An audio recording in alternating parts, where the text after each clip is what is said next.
Woo! Good afternoon, my friends. It's great to see you guys. Happy Thursday. We will be discussing today the KELSEY FITZSIMMONS case, in which I know very little about. So I'm going to kind of approach this more or less the same way that I did with the Karen Reed case at first. I'll be watching chat, listening to certain things, because I know there's going to be a lot of people in this chat that are much more aware of this case than I am. But the purpose of this is so I can educate myself, so that I can help spread awareness with this platform. Yeah, real quick, crazy looking ass, welcome to Logic. And Warwicky Betty, welcome to Logic as well. So yeah, I'm gonna knock a couple of things out of the way first, before I get started on that. And you know, there's I don't want to just patronize you guys by pretending like, there's not an elephant in the room. So the couple of things, the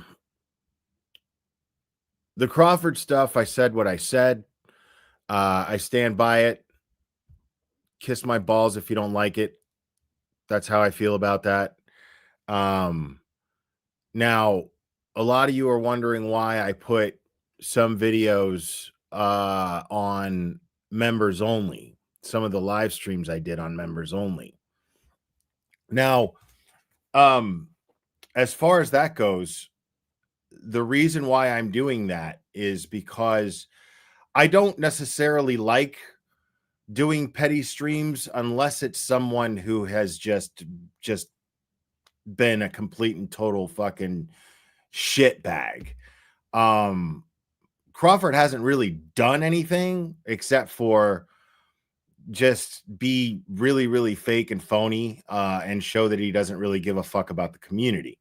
So, and the fact is that, we've been talking about a lot of the same things, have been cool with some of the same people. So, when you take into consideration those things, I don't particularly enjoy doing it. But at the same time, I'm not just going to sit there. It's just not in my nature. I don't have a fucking strand of DNA in me that is just going to fucking sit there while somebody cries and bitches like a little fucking girl and, makes me out to be the bad guy when it's in everyone's face that this dude is just playing victim.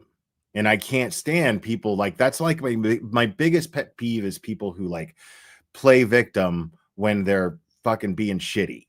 Like I have no patience for that shit. So that's why I feel the way that I do about this dude, but I don't need to keep talking about him. I just want to but the members only stuff, the reason why I put that on members only is because, there's a lot of, I kept getting a lot of comments in that live stream, whining and talking about how, oh, the infighting needs to stop, and I can't stand it, and blah blah blah. Like, you're commenting on the fucking video, dude. You know what I'm saying? So you're a fucking hypocrite. So every single one of you motherfuckers, you're hypocrites. Okay? So and I just don't give a shit. Like, I'm not a big fan of losing subs, but I don't mind losing subs when it comes to shit like this. You know what I mean? I really don't mind. Good riddance. Fuck off. That's how I feel about it. That's how I've always felt about these things. And that's how I'm always going to feel about it. So, like I put the stuff on members only because it's just to make things easier. If you're such a whiny bitch about me defending myself against someone who is fucking just straight lying and actively just contributing to the community being separated, like as if the last 2 years just didn't happen here, while in everyone's face acting like, I mean, I just don't have patience for that shit. So I'm going to call it out. And I've always called stuff out like that. But from now on, what you're going to have to do is you're going to have to fucking pay to watch petty streams. Petty streams from now on are behind a fucking paywall so that I can make it easier for you hypocritical cunts who want to fucking drop into my comment section and start whining and bitching about what I do. So this way, you don't have to worry about it. You won't have to see it. You won't be able to see it unless you fucking pay. Unless you pay my grift. Fuck yourself. Seriously. I have no patience for that kind of shit. So that's why I put that behind a members only wall. And that's why I'm going to put any petty streams in the future behind a members only wall. And in the meantime, in between, and I'm going to do nice stuff for members only too. Don't get me wrong. Lately, I've been walking clubber in the park, and it's been beautiful. The weather's been beautiful, and it's been really pleasant. And I just talk about nice things, and it's really nice. So that's my focus, just because I try to be a very positive person and I try to focus on blessings. It doesn't mean that I'm going to just sit there and I'm not a turn the other cheek kind of guy, dude. I'm just not, you know. Maybe I should be. I don't fucking know. Maybe I'll meditate on it one day. None of your fucking business if I do or not. It's just how I'm built. So that's how that's going to go. As far as this 6-string channel who did this fucking dramatic little wine fest yesterday, this is a more drama channel fucking shenanigans. Oh, poor me, I'm gonna leave, but your channel's still up. I challenge you to delete your fucking channel, because all that is a setup for a big comeback where it's like, no, man, my believers, the people who believe in us, we can't let them down. So we're going to be back stronger than ever. Yeah. And that's the whole strategy behind that bullshit. And it's just like, cut to the chase. Just do it today. Like, because here's the thing is I don't even want them to delete the channel. I don't like, I all I've done is called out what it is. That's all I've done. It doesn't mean that I have a problem with them having a channel. Not at all, in the slightest bit. See, the way I look at it, I tell you people all the time, man, I love blessings. I can find blessings in anything, dude. That's what my life's been about for the last few years. It's been fucking wonderful. I've been happy as fuck. And I'm telling you, in that situation, the blessing is I like to see all my trash in a nice, neat little fucking pile. And that channel provided that for me. I got to see all the trash in the community, people showing their true colors. I got to see them all in a nice, neat little fucking pile at the 6-string channel on the panel and in the chat. The channel that was absolutely instrumental in dividing this community. The instrument in dividing this community. I like to see it acted like a garbage pail. It was beautiful. It is beautiful. It acts as like a garbage pail. I like to see all my trash in a nice, neat little pile. Very easy. Instead of having to guess who's full of shit.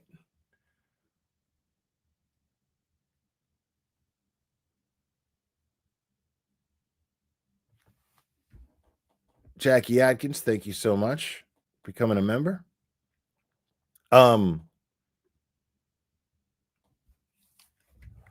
That's how I like it. You know what I'm saying? It's really, it's way more convenient to see all the trash in a nice, neat little pile than having to fucking scan for it. You know what I'm saying? Or it fucking catches you off guard. You slip on a fucking banana peel because it's fucking scattered all over the fucking floor. You know what I'm saying?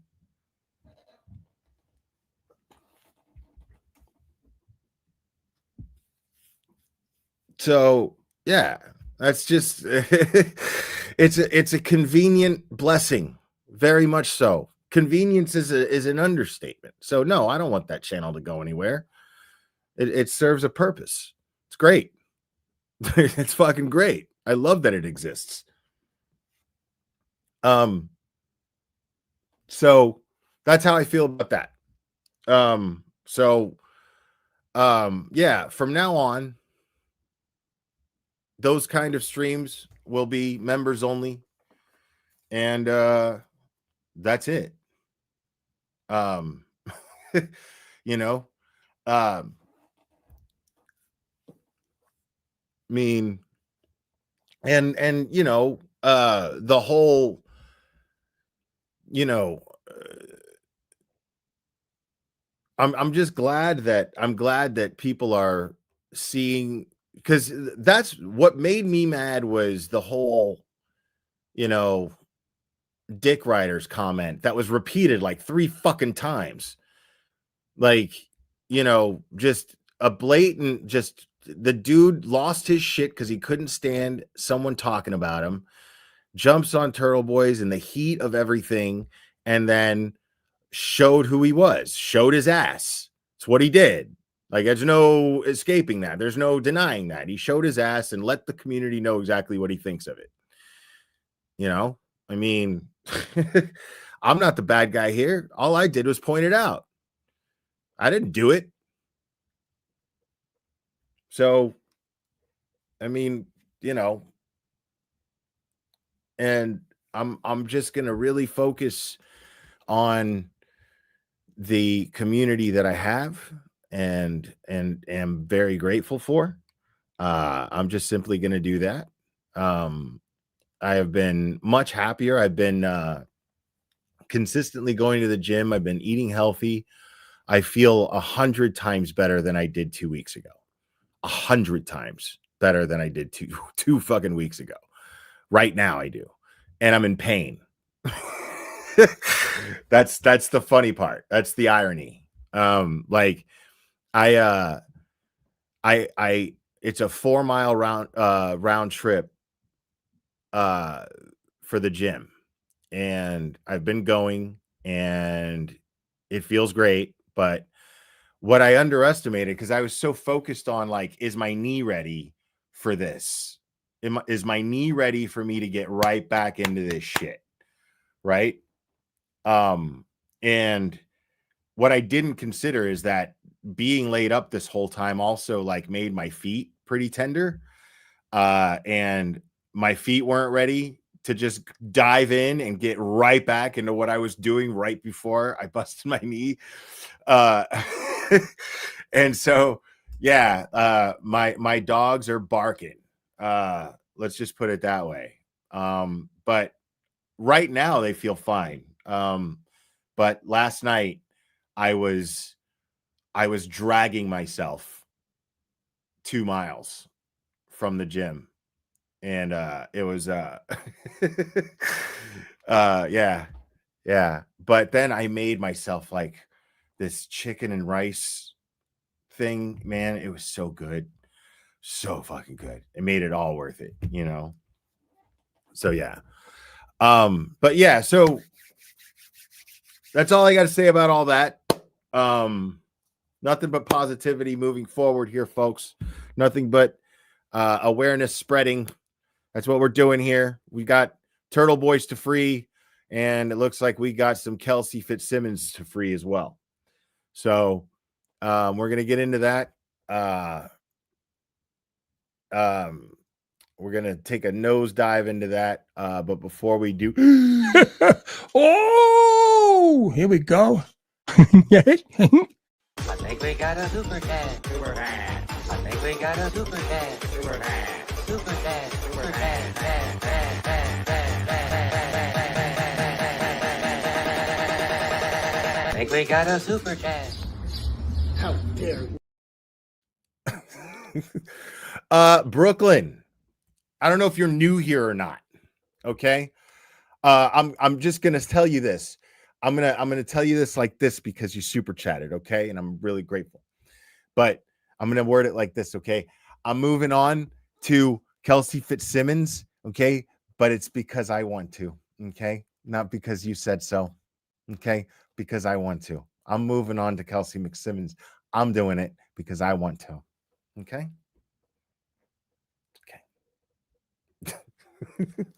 Jeannie Lynn, thank you. We know your heart and it's good. Thank you so much. Appreciate that.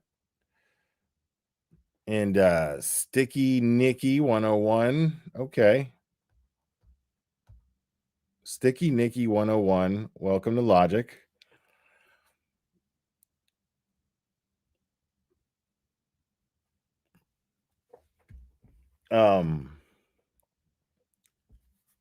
So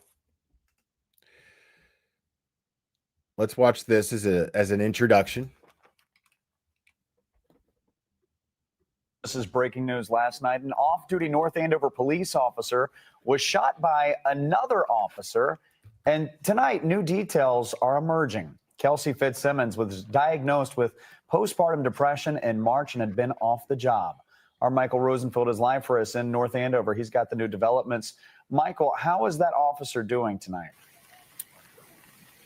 Well, Colton, tonight that police officer who was shot is in stable condition, but we don't know exactly what kind of injury she's dealing with. The incident happened right here at her own home here in North Andover last night.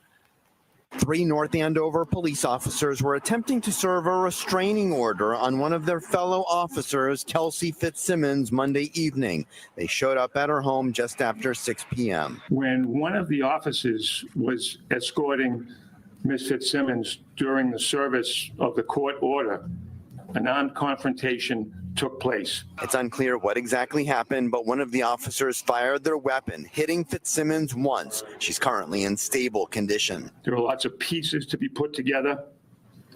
There's lots of things that remain unanswered. The restraining order had been filed by the fiancé of Officer FITZSIMMONS, who wrote in court documents, quote, "I strongly believe Ms. FITZSIMMONS will cause physical harm and emotional to our child." The fiancé said in court documents that FITZSIMMONS hit him on his face Saturday night with a closed fist 3 times. He wrote, "I fear that you will kill the baby at any moment." Oh my God. Court records reveal a troubling several months. That after FITZSIMMONS gave birth back in February, police responded to her home in March for, quote, "female having a mental health episode." She was diagnosed with postpartum depression and deemed unsuitable to carry a firearm because she'd been committed to a hospital or institution. 2 weeks ago, she was cleared to return to duty by a medical professional, and her license to carry a firearm was reinstated. But then the alleged violence over the weekend involving her fiancé, followed by Monday night's confrontation with her fellow officers. Serving restraining orders, court-approved restraining orders, are sometimes some of the most dangerous duties that police officers uncover. The fiancé has now filed for sole custody of the child, given what happened last night. We did reach out to the officer's family this evening, but they declined to comment. We're live in North Andover. Michael Rosenfield, NBC 10 Boston. When we were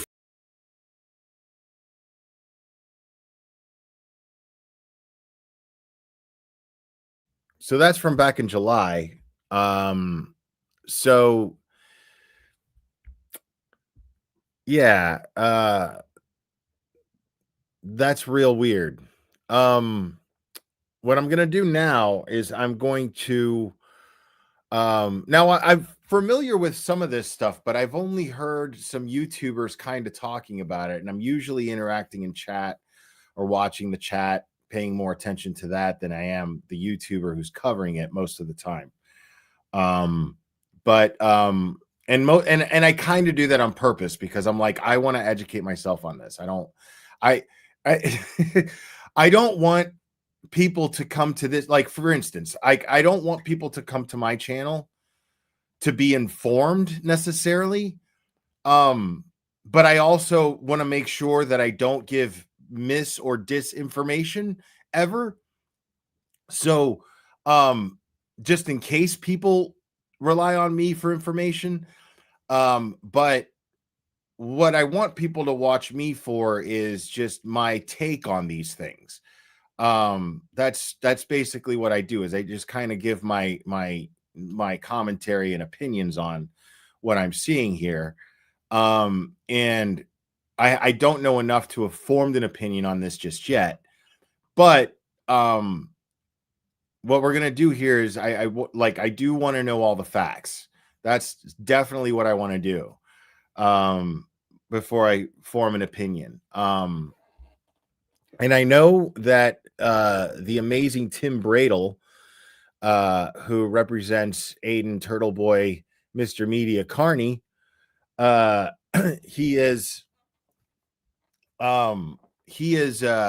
representing Kelsey Fitzsimmons.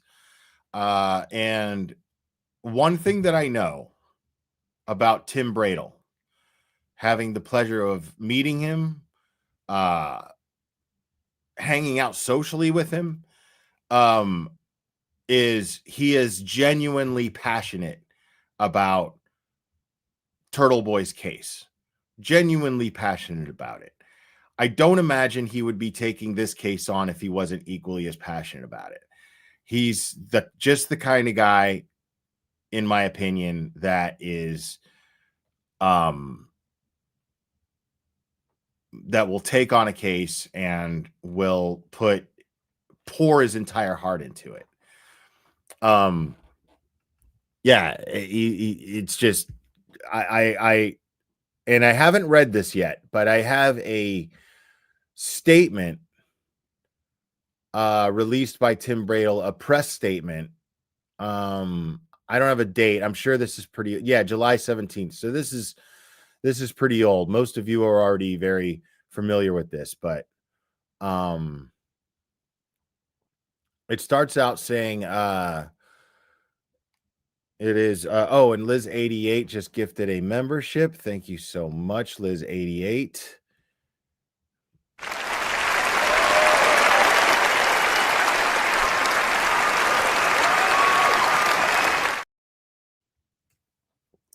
Thank you, Liz 88, as always. So it starts off by saying, to all media outlets from Timothy J. Bradle, Esquire, please direct all inquiries to Attorney Bradle. Please do not attempt to contact the Fitzsimmons family. And that's very clear. Like, they deserve peace. If they want to reach out, then they'll reach out.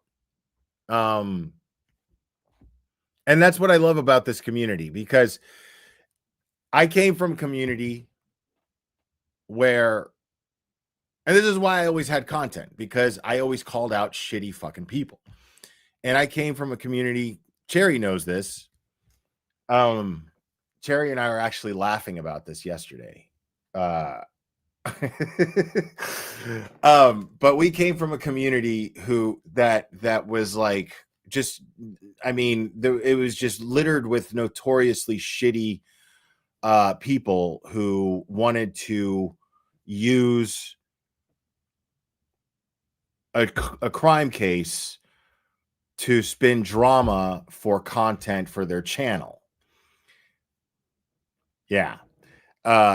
And we were laughing because we were like, the 6th Street channel, man, they're novice, dude. Like, they're like, me and Jerry are like, dude, we've dealt with way worse than them, bro. Like, there's like, they're novice, dude, at the drama shit. Like, this is all, like, all they're doing is all predictable shit that we've seen 100 times, like 1,000 times. It's so much funny. It's so funny. I mean, we've dealt with canceled Karen. I mean, canceled Karen is an artist when it comes to that shit that they're trying to pull. We dealt with JLR.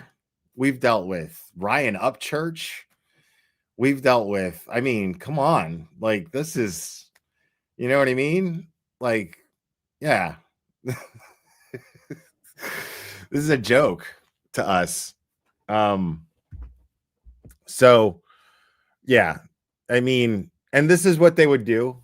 There was always and what I was going to segue from that into was that, yeah, Bullhorn Betty, yeah, Molly Golightly, another one. Yeah, she's also an artist when it comes to that shit. It's what she does.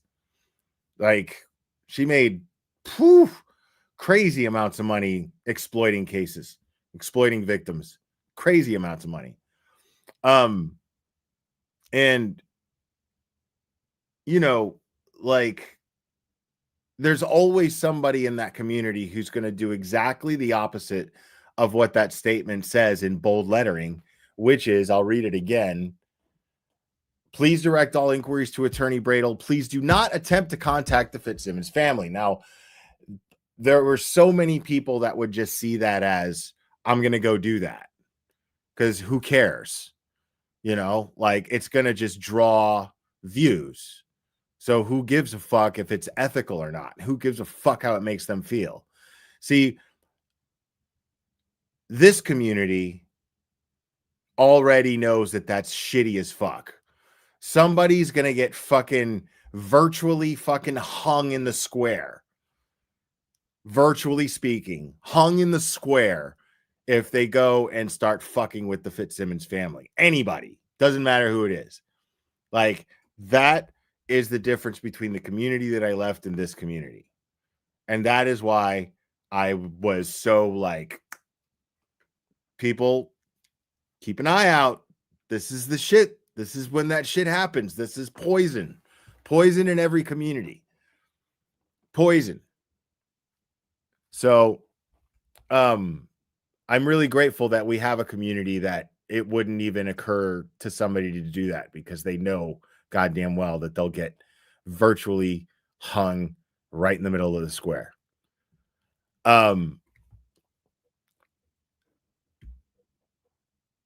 So this is North Andover police officer KELSEY FITZSIMMONS released a statement to set the record straight. July 17th, 2025. It is time to end the PR war on North Andover police officer KELSEY FITZSIMMONS. As KELSEY recovers from her life-threatening injuries, she cannot sit idle any longer. In our first press release, we were honored to speak for KELSEY when she was fighting for her life and could not speak for herself. As stated, we would have preferred to address the facts of the matter in court, but KELSEY believes it is imperative that, since she has been battered with leaks from negative and false allegations, she speak out now to set the record straight. And here's the statement from KELSEY herself. My name is KELSEY FITZSIMMONS. As I recover in my hospital bed, I am ready to speak about the incident that took place on June 30th, 2025. In my own home, where I almost lost my life, I was diagnosed with postpartum depression in March of 2025, approximately 3 weeks after giving birth to my beautiful baby boy. I have actively been in treatment since the day of my diagnosis, and I was eager to heal and feel like myself again. Unfortunately, healing a sickness does not happen overnight. However, what can happen overnight is my life turning upside down into something so horrible, my mind wouldn't even be able to imagine it if it weren't my current reality. Someone who I thought understood my diagnosis, loved me in sickness and in health, and was in my corner for the journey of my active treatment to get better, turned their back on me. Said person is legally bullying me to get what they want, slandering my character and using my diagnosis against me to make me seem like I am a monster. There are more false allegations than I can even comment on. The deep love I have for my baby boy sustains me and keeps me strong. I haven't spent more than a night away from him since I delivered him. I adore every moment I spent with him. He's my best friend, my miracle, my little man, my sweet boy, and most importantly, a giant piece of my heart. Right now, the piece of my heart is missing when I need it the most. I am 5 months postpartum without my baby boy, who needs me as much as I need him. I would never put that angel of a child in harm's way. My job as his mama is to protect him and that is what I have always done. I'm sorry, guys. My job as his mama is to protect him, and that is what I have always done and will continue to do for the rest of my life. Becoming a mother has always been my dream, and I never made any threats towards my baby. That allegation specifically makes me sick to my stomach. I was alone with my baby day in, day out for months, caring for him, as my fiance frequently worked 24 to 48-hour shifts. But conveniently, they were never any concerns up until now. On June 30th, 2025, I received a phone call from my fiance to meet him at the park to go for a walk with our baby boy together. After almost 3 hours of waiting for him at the park and no communication from him, I went home very confused as he never showed up. About an hour later, I was sitting on my couch feeding my baby boy when I got a knock on my front door. Very confused to see 3 of my colleagues.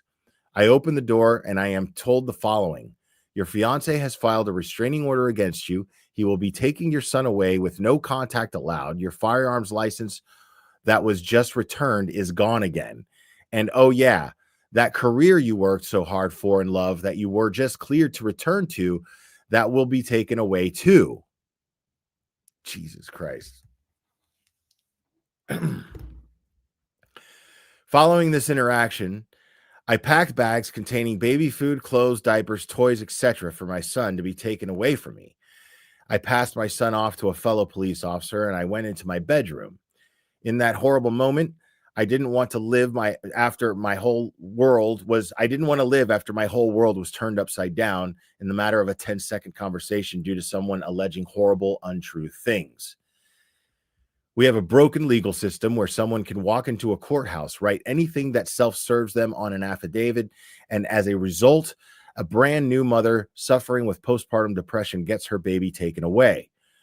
We are calling on the legislature and the governor to reform this abomination of a statute where the first person to get to court and file out a form can take a mother's newborn baby away from her if they could sneak in front of a judge without a mother's notice or opportunity to be heard and lie. I mean, they could just, what's to stop them from lying? That's crazy. If there's an immediate issue, someone can call 911. The courts are not equipped for proper on-the-spot decision-making in this context without hearing from both sides. As a police officer, I am trained to know what to do if I encounter a suicidal individual who is only displaying a threat to themselves. I certainly was not trained to shoot a suicidal person in the chest, but here I am today, 2 surgeries later, bedridden, and trying really hard to heal from these significant injuries. I am facing felony charges for a half-hearted attempt to take my own life. Let me say that again. I am in trouble and have a gunshot wound to my chest because in that awful isolated moment, I no longer had the will to live. Yeah.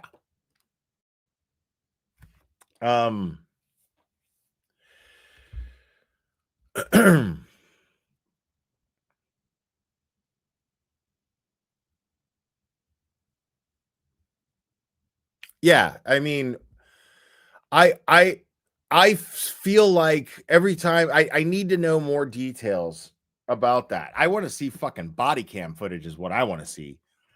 Because I want to know what was, I mean, maybe this cop watches too many fucking movies, because that's what it feels like to me.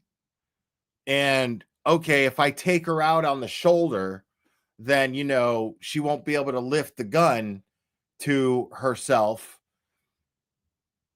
So if I shoot her, but I feel like he, is a bad shot her in the fucking chest, trying to shoot her in the clavicle, maybe, that's just me playing devil's advocate here.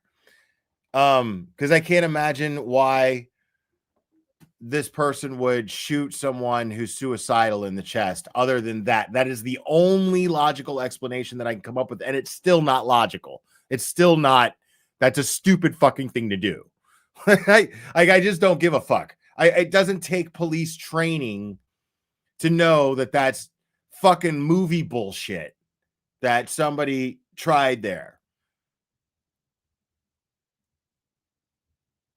And the other explanation leads you down a rabbit hole of conspiracy theories where there are no facts, to my knowledge, that would lead you to conspiracy theories like it was planned. I have no, I'm not there. Just, but right now with the information that I have, that's the only logical thing that I can come up with, and it's not logical. So thank you, Gertie K, for gifting a membership. Appreciate it.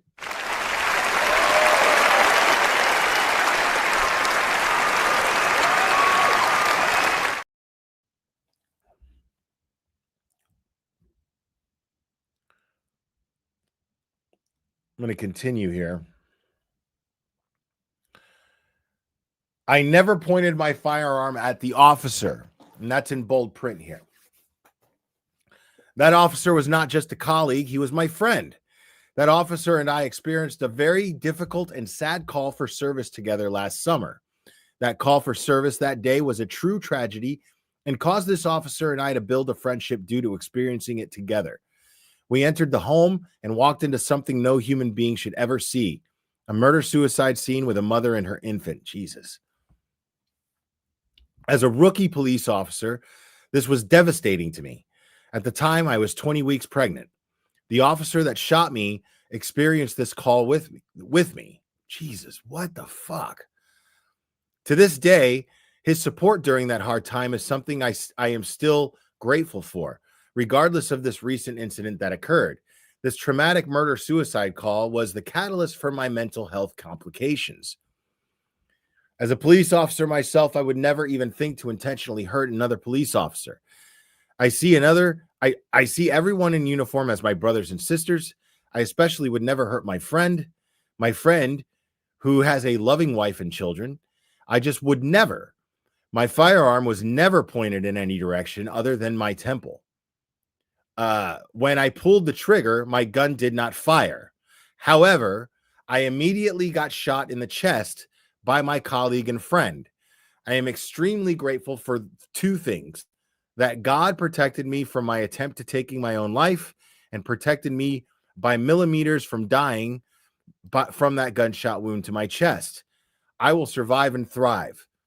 I know I need to be on this earth for many reasons, but most importantly, my beautiful son. This is my covenant with God and my son. I would also like to note that from the very beginning, I acknowledged my diagnosis of postpartum depression and immediately sought help from medical professionals. I was failed by so many. The narrative that has been released by the NAPD is vague and non-committal for a reason. If body cameras were worn by my department, I would not be in a position where I am wrongly accused of pointing my gun at this officer. I know the truth will prevail. Okay.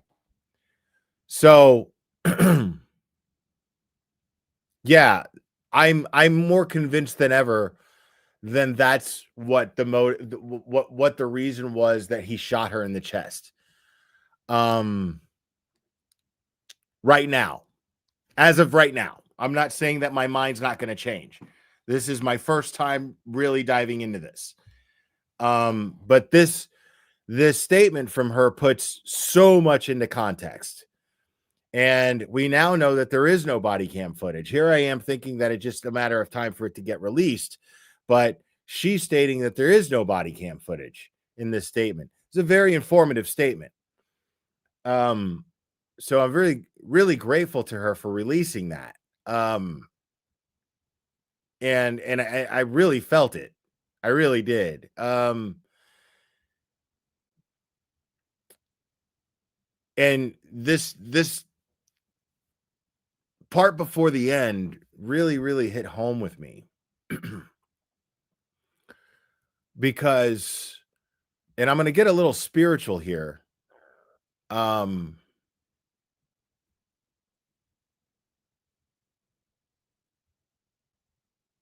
Okay, thank you, Cherry. I'm going to get a little spiritual here. And, I talk about this sometimes where I say that I don't subscribe to coincidence, and I truly believe that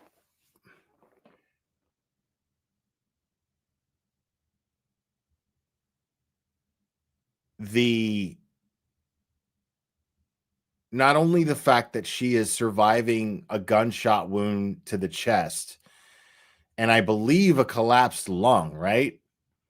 Not only is she surviving that, her gun misfired when she literally tried to take her own life by putting her service weapon, I'm assuming it was her service weapon, to her temple and pulling the trigger, and it misfires. That, Christy, that's exactly right. I believe that 100%. I never actually got to the point where I attempted it, but my mind was there. The decision was there. I know what that feels like. That is rock bottom. I mean, rock fucking bottom. And then you make a choice. Just like in Shawshank, man. Get busy living, get busy dying. That's just how it gets down. It's how it is. And yeah, Jess Dawson, I think he lied to protect himself as well. Because that could not have, and the fucked up part is I am willing to give the guy the benefit of the doubt that his heart was in the right place at the moment.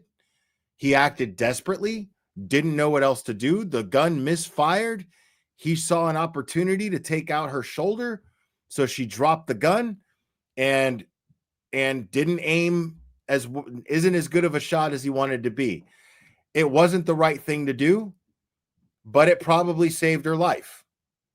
I mean, it probably did. And lying, though, to protect himself is where the line is drawn. By saying that she threatened him with the gun when that didn't happen is where he goes wrong. Because I can understand someone going, I shot her in the chest because I didn't know what else to do. The gun misfired.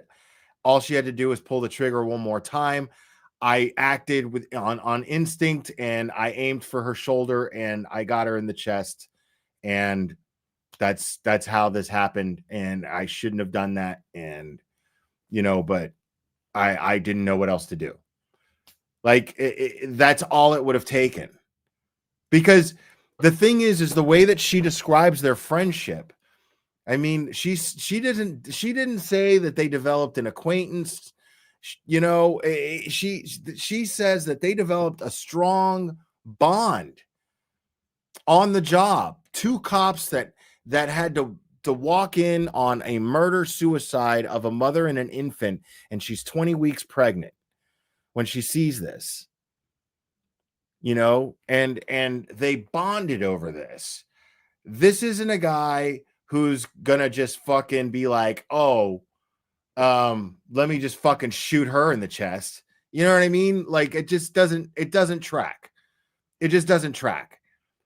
But what tracks is that he desperately acted, took a risk to try to save her life from herself. Gun misfired. He saw an opportunity. That's what I think happened. But now he's lying.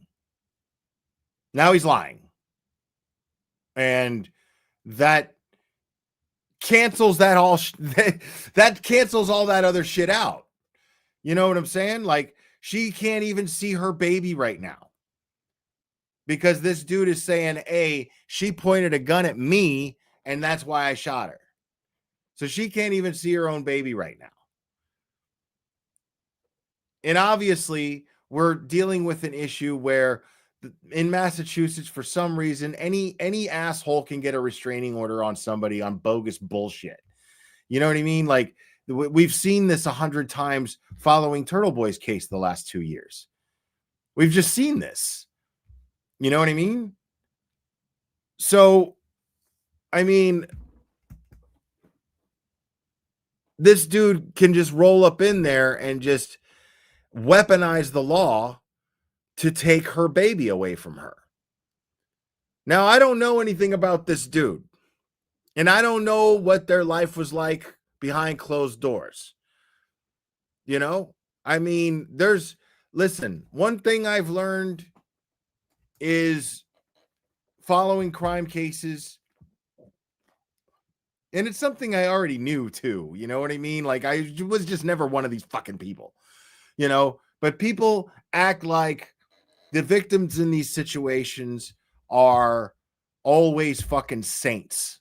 Like you have to put them on fucking pedestals, and they can do no wrong, and there's no way that they could be flawed fucking people, and that's a bunch of bullshit.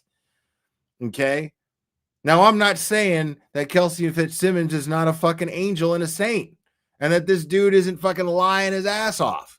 I'm not saying that. I'm saying I don't know. I'm saying don't be shocked if it turns out that this woman has her issues and was no angel in their relationship. You know what I'm saying? Like, it's wild to me that people do this. People did this with Shanann Watts.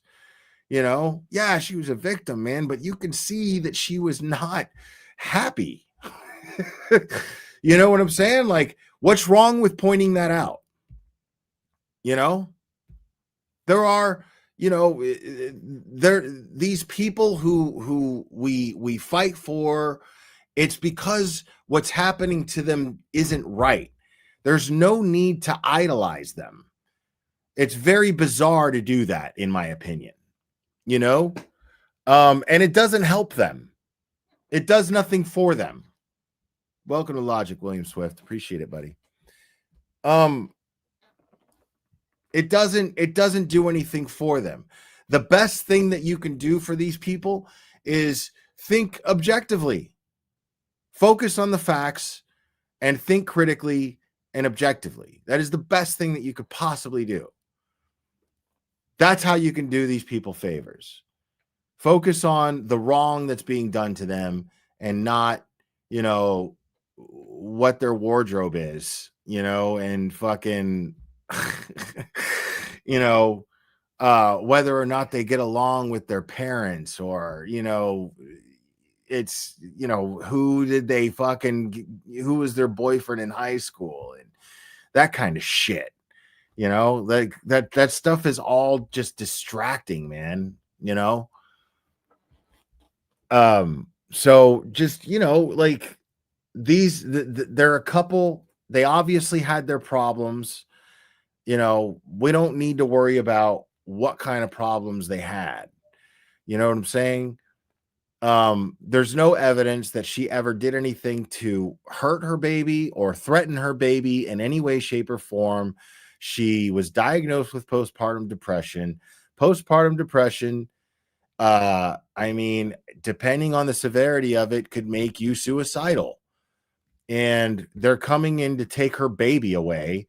And if her baby's getting taken away and her life is being taken away and she's got a gun in her hand and she's suffering from postpartum depression, that is a cocktail for suicidal thoughts, possibly even desires, and possibly even attempts. I mean, this is not rocket science here, folks. So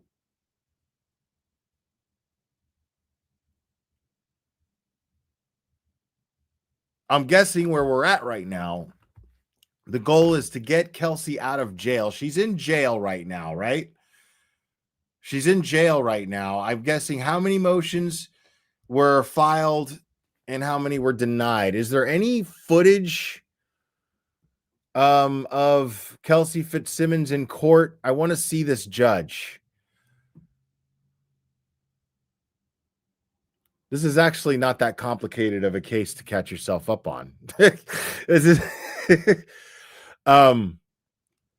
so yeah.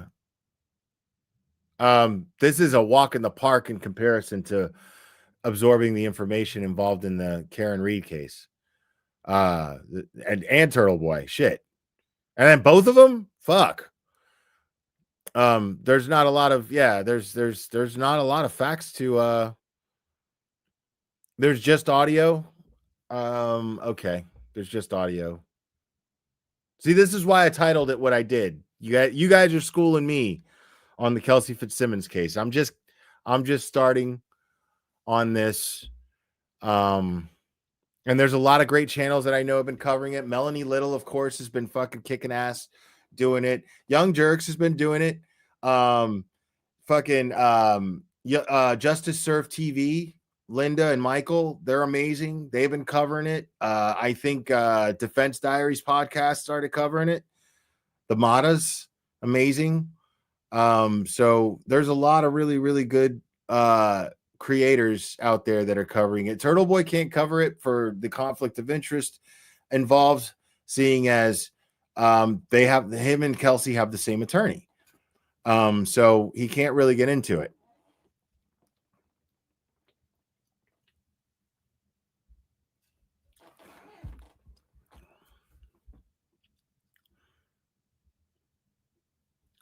Yeah, I'd like to know, is there an official police report?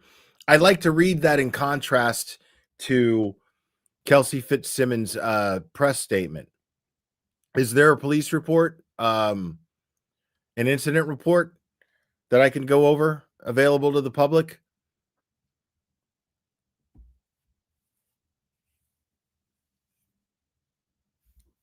Yeah, Nurse Kim's been covering it too.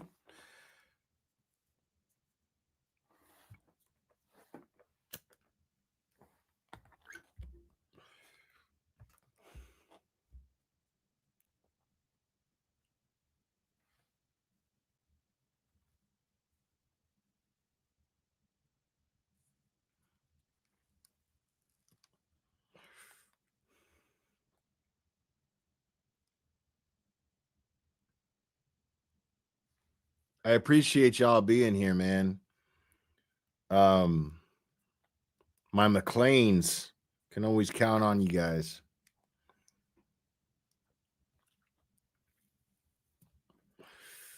Melanie Little was the first one I mentioned, Ocean Beach.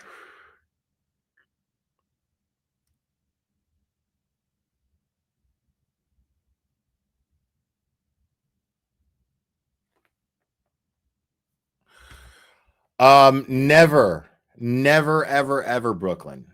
I think the best thing,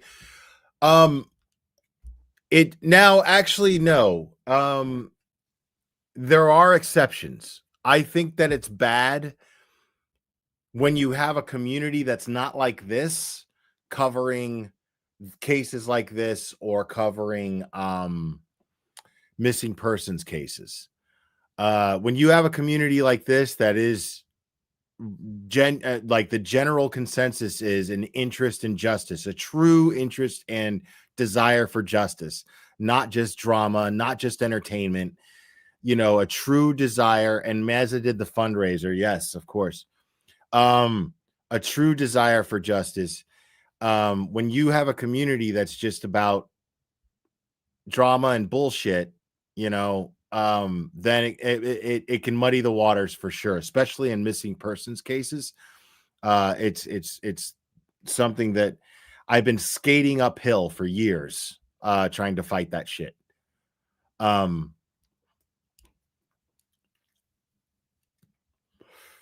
But thankfully, this community, the majority of everyone, is mostly interested in justice, and they got to witness it. They got to witness it happen. They fought for it for 2 fucking years, and then they just fucking and some for 3.5, and they just like they got to see it happen. Seeing Karen Reed acquitted, fighting as long as everyone did, and then seeing Karen Reed acquitted is the dopest shit in the world, bro. Like, it just is. It's amazing. You know?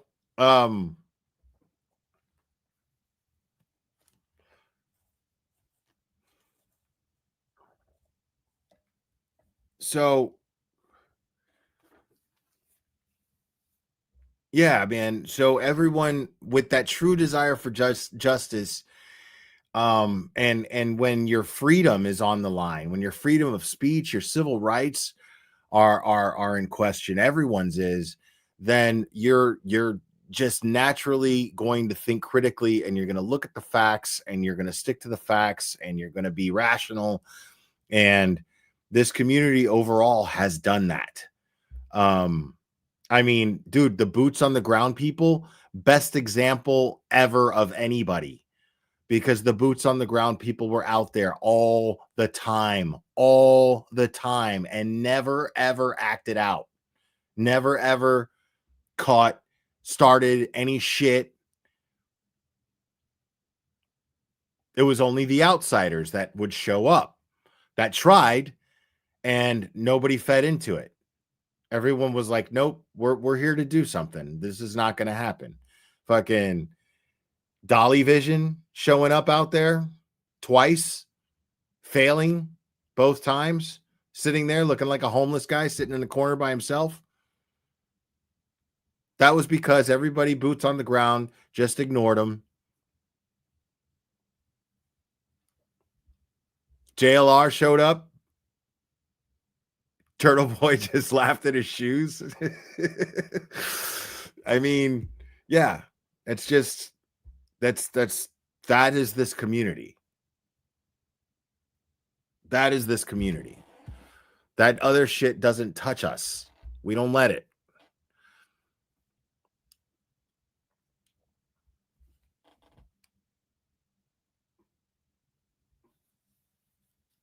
Right. Scott McGinnis was out there, bro. JLR left after 10 minutes. And then he went back to Boston and wouldn't even dare show up. Like, he went back to Boston, saw all the comments, saw me stream and go, JLR is out there, so watch it. And then people were like flooding my chat going, that dude better not show his fucking face. Like, he's not welcome. He's not welcome. And what did he do? He went sightseeing with his girlfriend and used that for content. Went and saw the historic things of Boston and just steered clear of the hearing.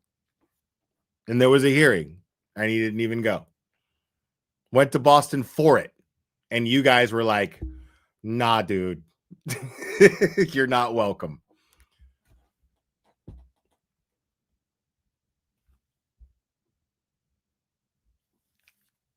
Yeah, I mean, that's you guys. That's this community.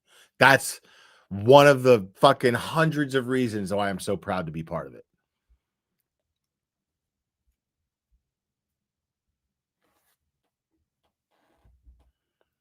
I'm like waiting to see, like, is there, like, are you doing stuff, Cherry? I mean, I have this. Okay, I'll play this.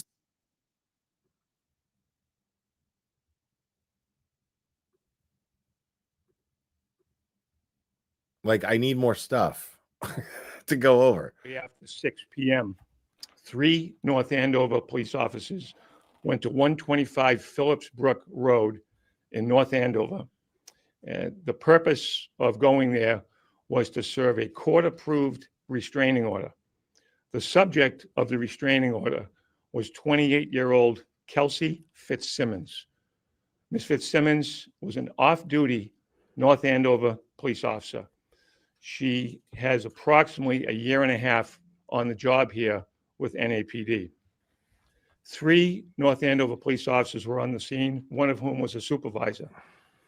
When one of the officers was escorting Ms. FITZSIMMONs during the service of the court order, an armed confrontation took place. As a result of that armed confrontation, one of the responding officers discharged their weapon, which struck Ms. FITZSIMMONs once. She was immediately given medical care. She was med-flighted to a Boston hospital, and as of this morning, we're told she is in stable condition. The officer that discharged the firearm is a veteran officer, having served over 20 years with the department. Now, as you can imagine, we're only about 16 hours out from this incident. There are still lots of questions. There's an ongoing investigation. Currently, the investigation is being done by Massachusetts State Police detectives assigned to my office at the Essex DA's office under the direction of Captain John Costa and Detective Lieutenant Robert DeMeo. There are lots of interviews to be done. There are lots of pieces to be put together. There's lots of things that remain unanswered.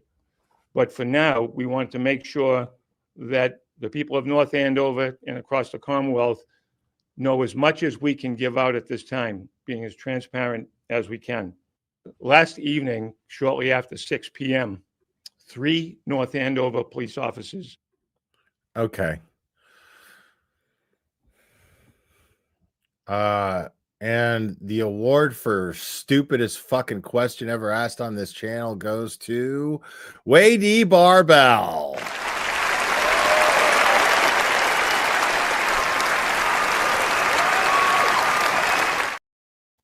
Why is a 28-year-old female a cop?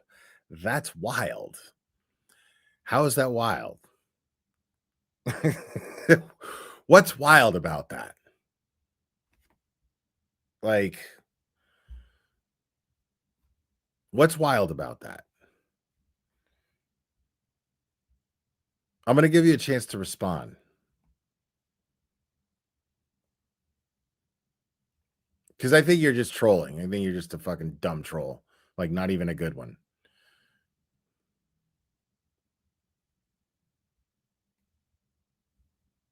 I mean, a 28-year-old female, a cop, like, that's been happening for a minute, bro. Like, it's been happening for a minute. It's like it's not a new thing. It's not woke, by the way.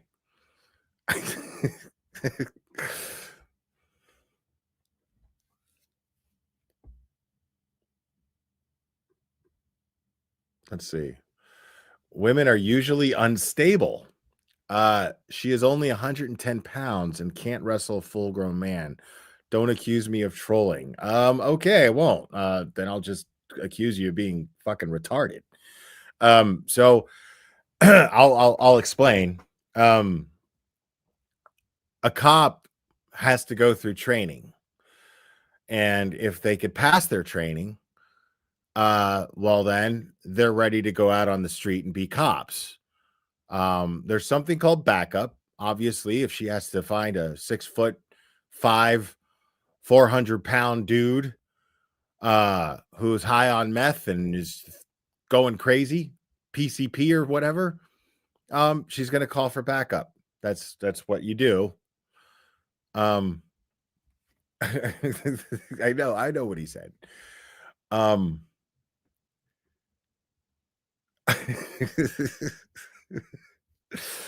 mean, I've met women that can be unstable. I've met unstable women. I've met unstable men. I've been unstable myself. I mean, that's just another really stupid fucking comment. But I'll just let the chat have fun with you. In the meantime, what I've got also here, folks, is I've got a medical report for KELSEY from September 15th, 2025. So about a month old. And this says, to the honorable court, I was the trauma surgeon on call when Miss FITZSIMMONS was admitted to Massachusetts General Hospital with multiple gunshot-related injuries. Her documented injuries included 1 gunshot wound to the right hemothorax with retained bullet fragments in the right upper back, moderate right hemothorax requiring chest tube placement, excuse me, Number 3, right middle and lower lobe pulmonary contusions with active bleeding. Nurse Kim would be so much better at reading this than I would. Number 4, grade 4 hepatic trauma with active bleeding from the right hepatic lobe. Number 5, communicated right posterior 12th rib fracture. Number 6, right interior 11th rib fracture at the costocol junction. Jesus Christ, I cannot read medical terms. I am fucking illiterate when it comes to that shit. So I feel like I need to look all that shit up, which I won't do now. I won't sit here and, well, why not? Fuck that shit. Let's start with what a fucking hemothorax is.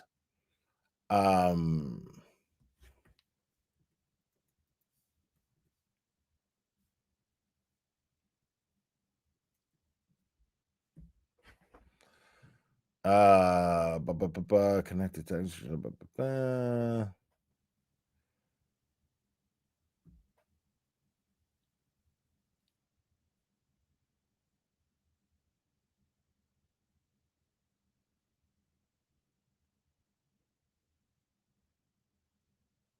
even the explanation is fucking Chinese to me, dude. Even like the definition of it. It's just a Wikipedia thing that I'm seeing here.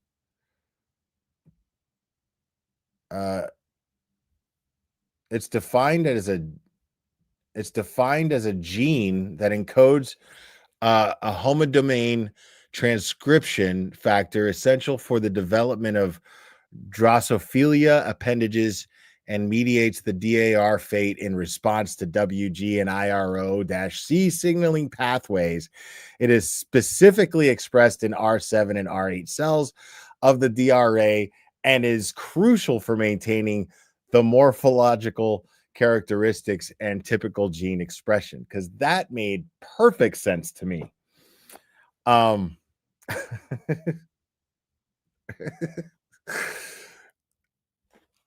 Yeah, so I'm a little lost on that. I'm gonna have to do a little homework on that on my own to understand what that means.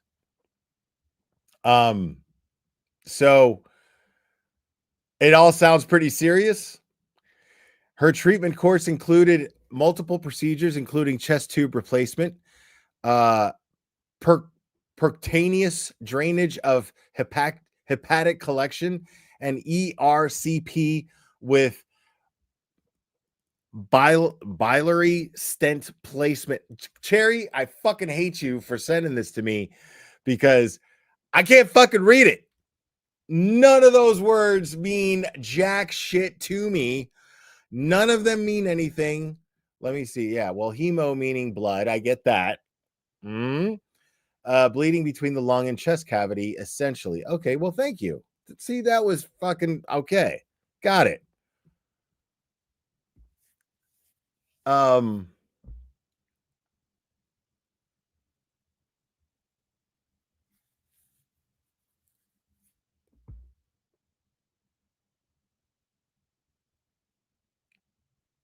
Oh shit. What's up, Ray from Dallas? Yeah, man. That's why I changed my name right here, bro. See that? The OG Jefe. Okay? You understand me? Not when I'm reading medical terms. You don't. I don't understand me when I'm reading medical terms. I don't know what none of that shit means. Okay, so if it's bleeding between, where did she say?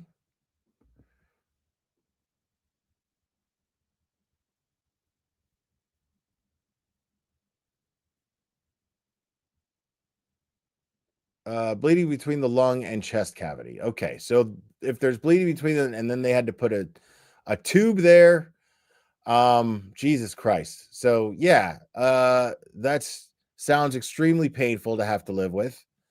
And a fracture in her 12th rib. And it says, in my medical opinion, this is Jonathan Park's report. Fracture of the 12th rib can cause pain that may persist of several months after the injury. The severity and duration of pain following such a fracture vary, and it is difficult to predict how long symptoms will continue in any given patient. Additionally, retained bullet fragments can also cause chronic pain that can be exacerbated by movement, such as deep breathing. So yeah, don't breathe too hard, or else you'll get chronic fucking pain. Jesus, dude. Yeah, don't breathe too hard or you'll get chronic pain, because she's still got bullet fragments in her back.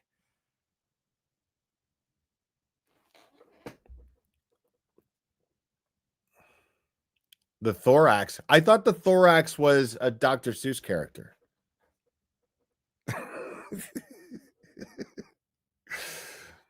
Hold on, let me see what this is.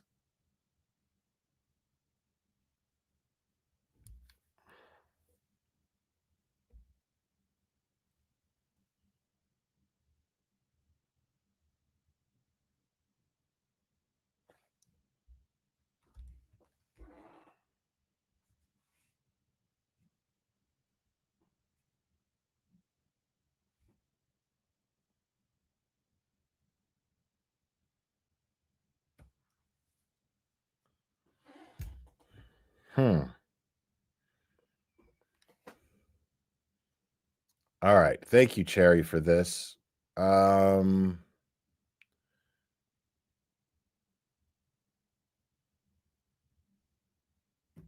I got a bunch of stuff here, thanks to Cherry.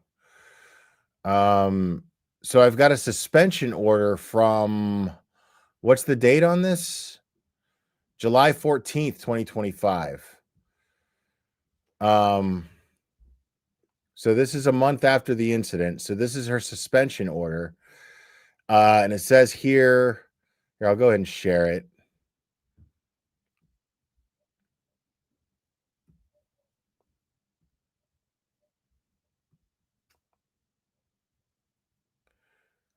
So, yeah, the Peace Officer Standards and Training Commission hereby suspends the law enforcement certification of the respondent, Kelsey Fitzsimmons, pursuant to blah, blah, blah, blah, blah.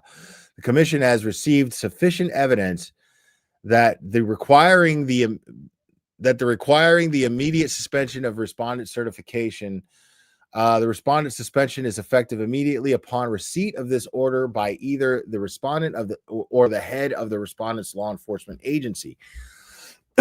Whichever is earlier, the respondent is hereby directed to surrender, and the respondent's agency is directed to collect without delay any agency issued credentials and equipment that promote and support the performance of functions associated with service as law enforcement law officer, including but not limited to any uniform, badge, firearm, assigned cruiser, and use of force instruments such as tasers.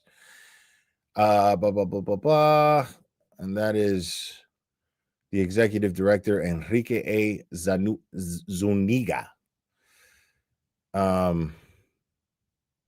many pages is this? I don't think I need to read all that. Okay.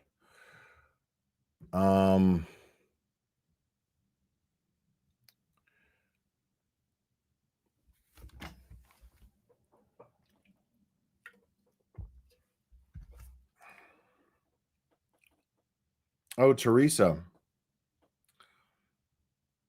Thank you for the Just Because Venmo. $10 is very nice. Thank you. And Dina sent me a Venmo too. Thank you. $10. So thankful our community has you in it. Oh, that's awesome. It's really sweet. Pauline gifted 10 memberships. Holy.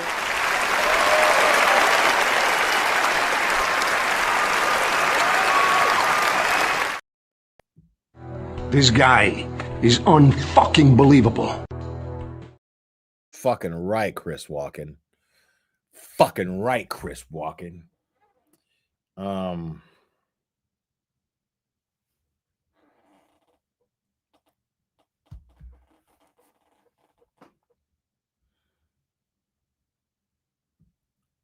So hold on a second here.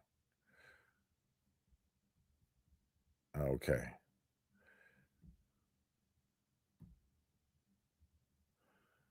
And then there's, hold on. Then there's the SJC appeal. Okay, so wait a second. Wait, you're telling me, hold on. Yeah, let me do that first. Because I went over the medical records, but I think somebody is telling me Nurse Kim's Sunday service, the last one that she did, right?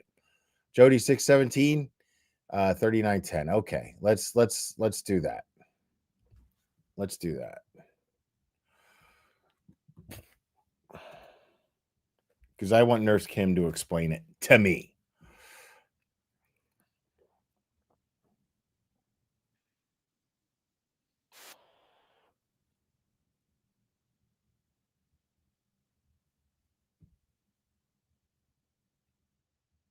Not with Mr. Betterow, right? No, the last Sunday service she did was 11 days ago. That can't be it.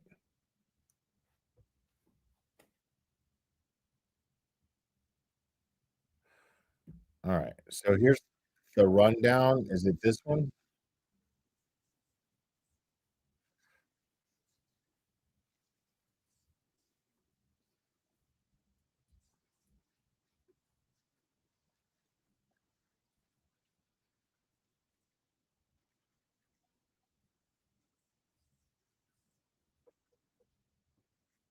No, okay, that's not it.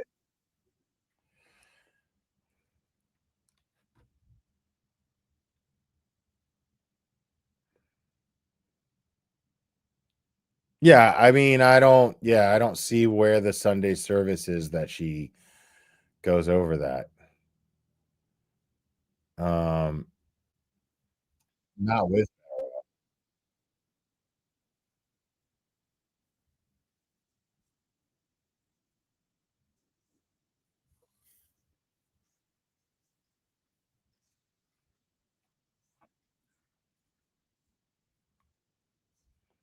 no, yeah, they're talking about yeah. That's not it. All right, so forget it. Suspension order. Yeah, I already read that. Here's the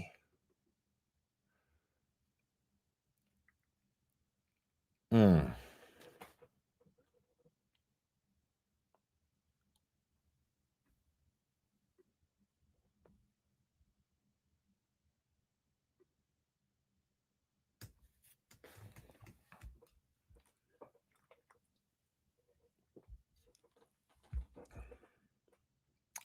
No, I was just there. They weren't even talking about that.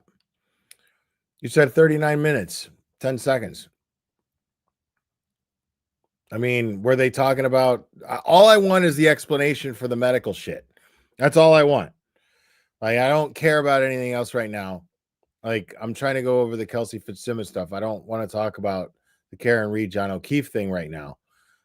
We've done that plenty, and we're going to continue to do that plenty. Just today is about me educating myself on Kelsey Fitzsimmons and you guys helping me with that. Hold on here.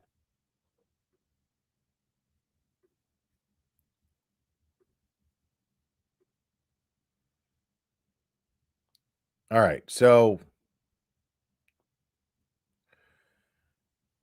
this is the reconsider a motion. I'm not sure if this is for the blow test or what. It's an appeal on appeal from lower court matter. Commonwealth versus Kelsey Fitzsimmons petition for relief from ordering revoking terms of release. So I guess this is the first time they revoked her bail. And this is Bradle's motion, I guess. This is really long motion. There's 23 pages. All right, well, let's get into it. Give me 1 second here, folks.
Okay.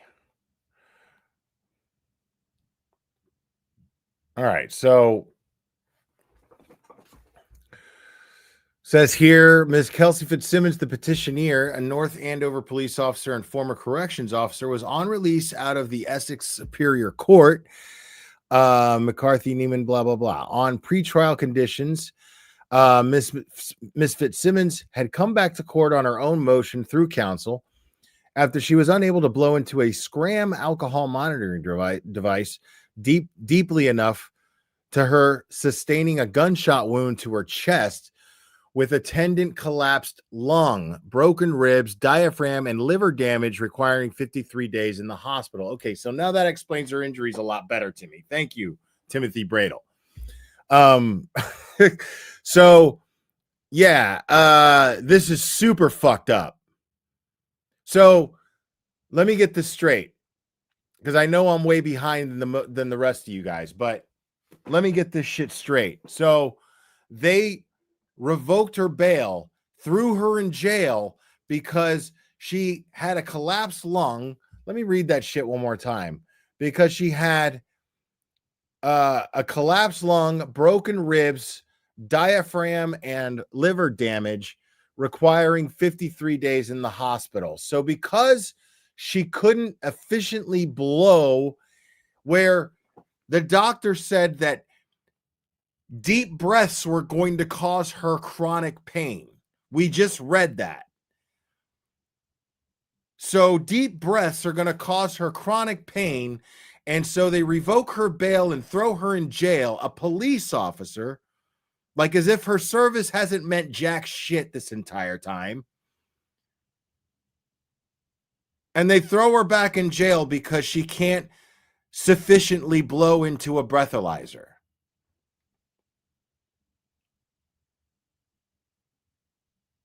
Why can't they take her blood and test it? Why aren't there other means to test for alcohol? A blood test would be, I'm sure, would she not be willing to subject herself to a blood test? What's the problem? I haven't heard the audio yet. No, I need to hear the audio. I want to hear that next, if that's possible, after I read this. I'm going to try to breeze through it, but this is fucking gross, dude. This is crazy. That's fucking crazy. Like, that is the excuse of all fucking excuses why you can't blow into a fucking breathalyzer, dude. That is the excuse. There's none better other than I'm dead. I can't breathe. Like, I have a fucking collapsed lung and a broken rib, dude. Broken diaphragm. The fuck are you talking about? Audio comes first. Oh, okay, because this is a motion to reverse the judge's decision. Okay. to reverse the judge's decision. This is what this motion is. Got it. I understand. So I'm imagining Cherry's absence from the chat is she's trying to retrieve that audio for me.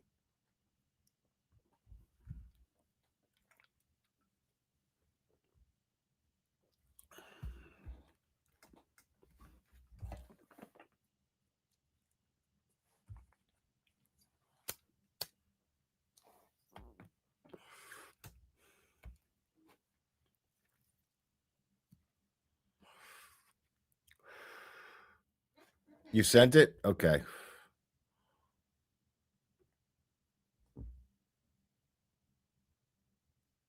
Okay.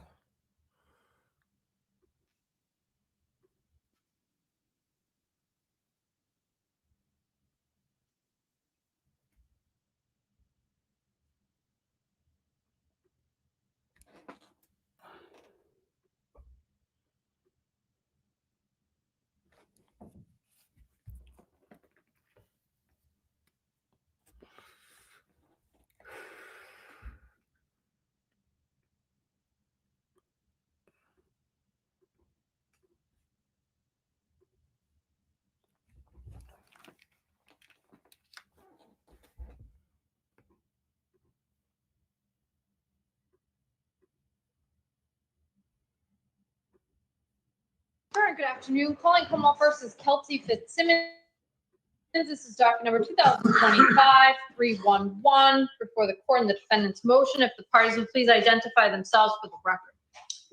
Good afternoon, James Gubachowski on behalf of the Commonwealth. Good afternoon. Good afternoon, Attorney Moriarty for the Commonwealth. Good afternoon. Good afternoon, Your Honor. Martha Copley for the defendant, KELSEY FITZSIMMONS. Good afternoon. Hello, Your Honor. Timothy Brado for KELSEY FITZSIMMONS. She's present in the courtroom today for the record to my left. Good afternoon, Mr. Good afternoon, everybody in the courtroom. Thank you. So I received the defendant's emergency motion for immediate release from the Scram order. So I'll hear from the moving party. Thank you so much, Your Honor. Judge, this is an issue that causes Ms. Fitzsimmons a lot of pain. And I don't want to conflate her being able to pass the test because she's been passing them, but she has about 4 hours of pain and dizziness afterwards. And you know, I don't think anyone, and I know the court would share my thought that this shouldn't be a torture device for her. This shouldn't be something that causes her pain, impairs her rib healing, et cetera, et cetera. So, you know, we're not trying to get any sort of advantage over anything. We just want her to not, A, to not be in pain for hours after these tests, and B, you know, we just want her to not have the anxiety that if she has a difficulty doing it, that she's going to get a knock on the door and get locked up. We were told by the Elmo people that, you know, they may have to issue a warrant, and thankfully they didn't. And we appreciate, you have Mr. January's email regarding his own observations about what happened. And, you know, I think that says it all. That's someone that has no bias or interest, and you know, probation enforces court orders, and that's that. And he is telling the court this is a problem, and you know, this is something that should be addressed. And okay. So I see this as a simple adjustment of terms. I don't see it that way. Just so you understand where I'm coming from, I don't see it that way. Okay, can I? Okay. I don't understand what you're saying, Judge. Okay, what I'm telling you, it's not a simple adjustment. One of the reasons she was released, and one of the reasons to ensure the safety of the community, was for her to be alcohol-free. If she cannot do that or will not do that, that changes everything. She's happy to be alcohol-free. She doesn't wish to be alcohol-free. It's just the means of determining that's the adjustment.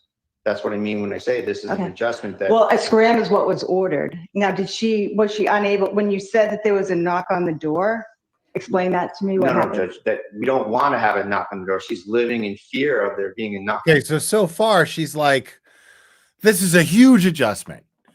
The scram's what was ordered. It's way too much work for me to issue an order of a blood test.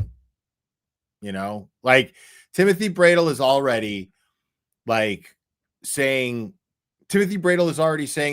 that yeah, no problem. She doesn't want to drink. She has no interest in drinking. The issue here is how you determine whether or not she's been drinking. We just want to change that. That's all. Even a more accurate one, like a blood test. Now he hasn't said that yet, but I mean, it's just very bizarre to me that she is immediately combative about, like this is something that any judge, any rational judge would entertain at least and go, okay, well, what means would you suggest that we explore as an alternative to a breathalyzer? She has a collapsed lung. Okay, understood. But right now she's just going, a scram's what was ordered, and that's what it is. Okay. But yeah, you can change that though. The door Okay. because of these tests. And it's just not between the physical and then the mental anxiety. This is Right. a very significant issue for her. Okay. And that, we just want to adjust whatever means the court wishes to test her or figure this out is fine with us. But this is just a very difficult environment. And just, that's something that I just want to ask the court to adjust somehow. Okay, so you're asking the court to adjust the court's order that's been in effect for 3 days with no medical evidence to support your claim that she cannot do it. Well, I think you have 2 affidavits and Yeah, bro. Like, I just fucking read a report that I didn't really understand, but what I did understand is that she would suffer chronic pain from deep breaths, which is exactly, literally what's required in a breathalyzer is a deep fucking breath. What? the email from probation. I think that's pretty persuasive evidence that this is extremely difficult. The email from probation is not evidence. If you have any evidence, now is your opportunity to submit it. I don't understand the court's position. That's not evidence. Okay, it's an email, it's hearsay. Commonwealth, do you have a position as to the submissions of an email as evidence in this hearing to relieve the defendant, Ms. FITZSIMMONS, of a... It's not even that hard, dude. Like, it's not even, fuck all that. Fuck all the whole, like, do you have evidence that it's difficult for her to breathe? Lady, she got shot in the chest, dude.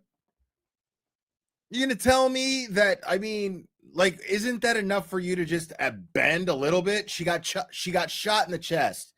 How about a little bit of give, lady? And I mean, she could pee in a cup. If her breath is still picking up, if it's still got alcohol, if her breath, then it's going to show up in her pee too. Give her a pee test. Give her a blood test. Draw blood. She's not going to give a fuck. A little needle prick in the arm is not going to fucking bother this woman who hurts when she breathes, dude. That is wild.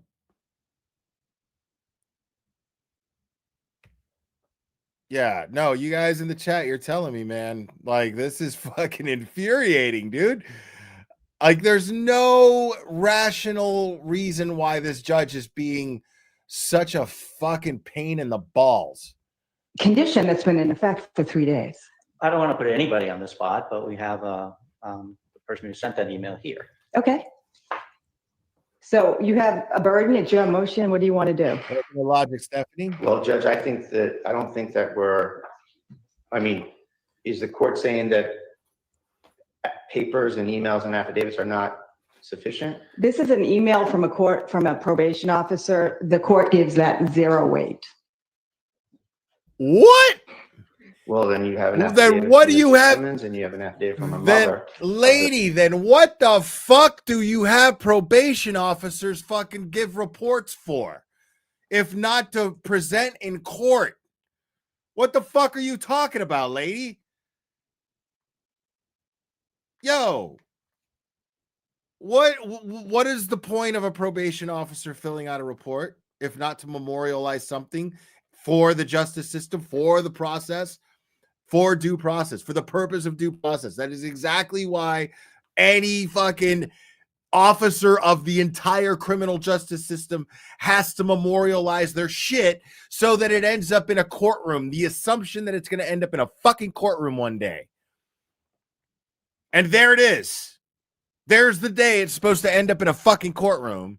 And she's saying, nah, that's not what that's for. Wow, bro. This is mind-blowing. The physical observations of what happens, I think that's, you know, the more persuasive evidence than a doctor saying something to the effect of, you know, I think it's self-evident and it's common knowledge that if you have broken ribs, that it's hard to breathe. What evidence do I have that she has current broken ribs and that she's suffering from broken ribs at this time? Well, you have an affidavit from her mother, you have an affidavit from Ms. FITZSIMMONS, and the other day we were here, I submitted the, I believe I submitted the instructions from Mass General about broken ribs. Okay. I mean, I just would just argue that it's somewhat self-evident as well. Thank you. It's somewhat self-evident as well, and that, you know, she's having great difficulty here. It's been observed by probation. It's been attested to by her mother, and it's been. Now, what's the date on this? September 11th. Okay. Yeah. The medical report was in July. Why isn't Bradel presenting that? I mean, I hate to talk about Bradel like that, but, you know, I mean, it was out there. I mean, it was already a thing. And attested to by Ms. FITZSIMMONS. So it's just a very difficult scenario for her that luckily she has passed the test, but then she's got hours of pain afterwards. And the one that she had difficulty with, you know, out of an abundance of caution, we were dealing with Elmo, and we were informed that they may issue a warrant. And So I want to then- hear about the one she had difficulty with. When was Now I'm assuming Elmo is an acronym for something professional, but it's not the Sesame Street character that he's referring to. that? Wait a second. Well, so that's what I was saying, Josh. I don't want to conflate passing with not having difficulty. She has difficulty with every single test. And so she passes them in great pain. So she's had difficulty in every single one, equated, it's in the affidavit. So she has difficulty on every single one. So that's different than passing the test. So she's experiencing difficulty all the way through. But the one that she was unable to was 9/9/25 at 3:09 p.m., I guess. And was that a required test that she was to do? Yes, And she was unable to perform it? correct. Okay, was she unable to perform it? No. What happened? No. So this, since she's been released, Yes, swearing off. Would The you raise your right hand, probation please? officer. Do you solemnly swear you will make true answers to such questions that may be put to you by the court or upon its direction, so help you I God? do. Or if I could just pass this up, this is Sure. information pertaining to all of our students. And is that being submitted, Attorney Bradel, as an exhibit for the purposes of this hearing? Judge, I'd be more than happy to do that. It's not more than happy to. You're either doing it or not. Yeah, sure. Go right ahead. Norm. Okay, so It we'll- just said that she passed the test, which is not an issue. The issue is that she's in extreme pain while doing it. Bradel's like, yeah, whatever. Judge semantics, whatever the fuck you want. Yes. What do you want me to say? Yes. Okay. Fine. I'm submitting it. Christina, thank you so much. She never had alcohol issues. She and fiance went to a party without baby, got into a fight. He claimed alcohol was the issue. She never had drunk alone a tick. Yeah. Unfortunately, man, the with super chats. The typing is wonky as fuck. Fiance used this with no proof and got a restraining order. Right. I've been saying this shit ever since, dude. I've been saying, like, it's crazy in Massachusetts. People in my chat would be like, "That's Massachusetts, Will," and I'd be like, "How do you fucking get a restraining order with nothing to back it up? Like, you're fucking with somebody's life." You know what I'm saying? Like, how do you get a restraining order against somebody with no, data as to, like, no real data, that indicates probable cause for a restraining order? That's fucking bizarre to me.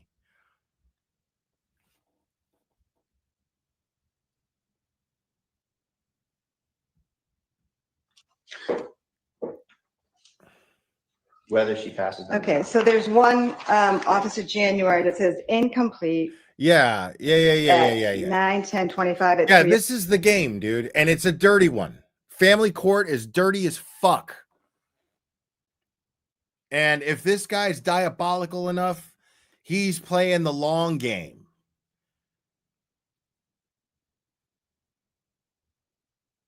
Dude, you know what my ex did? You know what my ex did?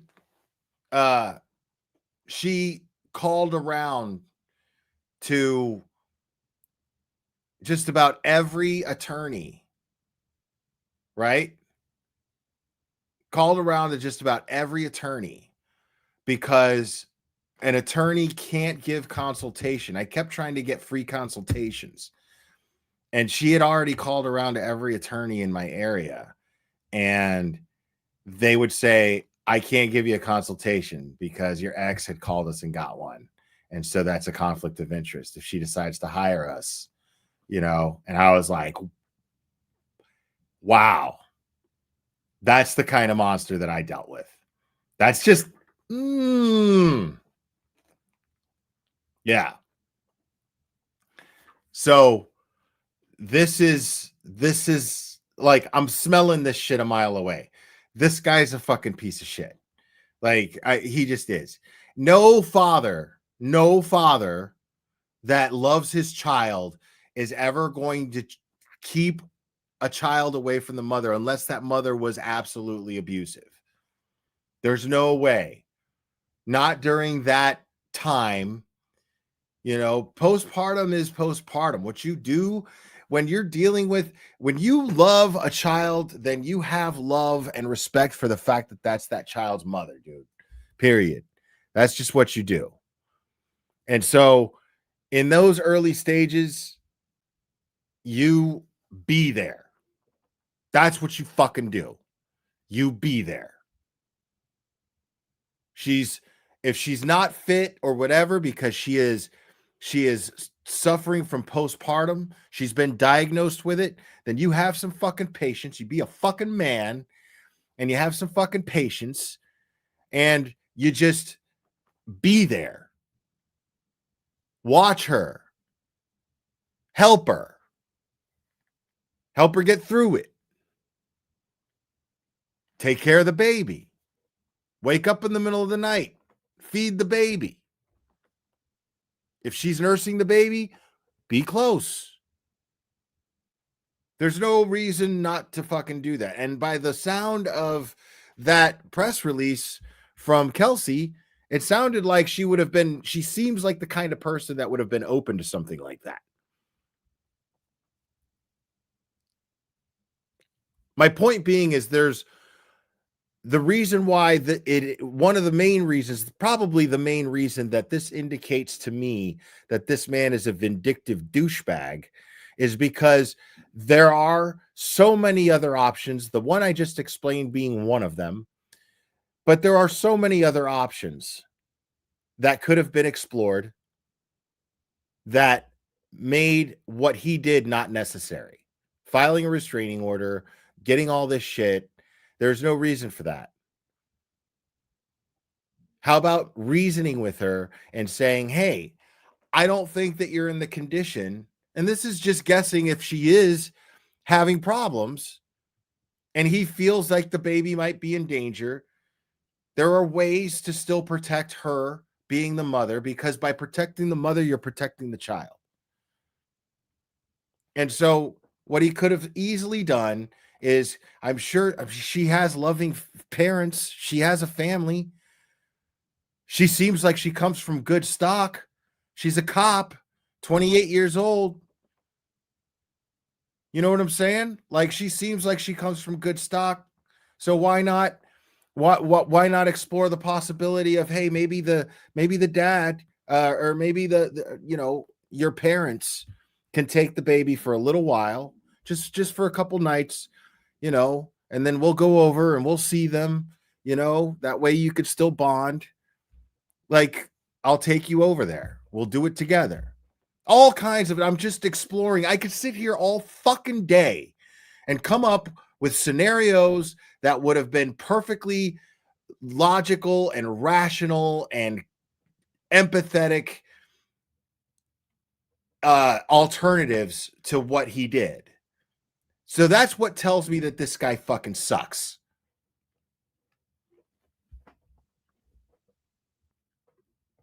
Oh, 9 p.m. Is that right? Yes, that's correct. So what does that mean? Yeah, so what it means is there's a scheduled test that's programmed daily for her to be alerted and to initiate a test. And that happens. And so initially she answers the alert and attempts to take the test, but is unable to complete the test. And based on my information, my conversations with Elmo is that is when she has difficulty either blowing as hard or as long, or a combination of both, into the machine to complete the test. So what happens after that is there are additional attempts to complete the test, which she tries, and then ultimately on that particular date, she successfully completes and passes the test on September 10th at 3:50 p.m.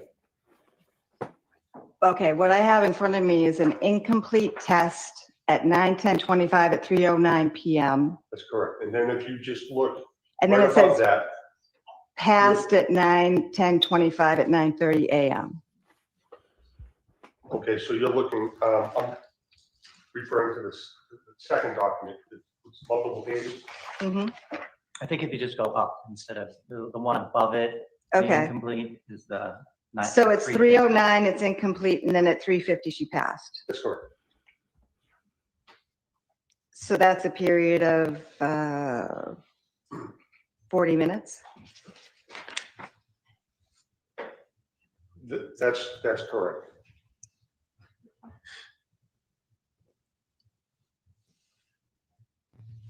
And you'll see the same thing.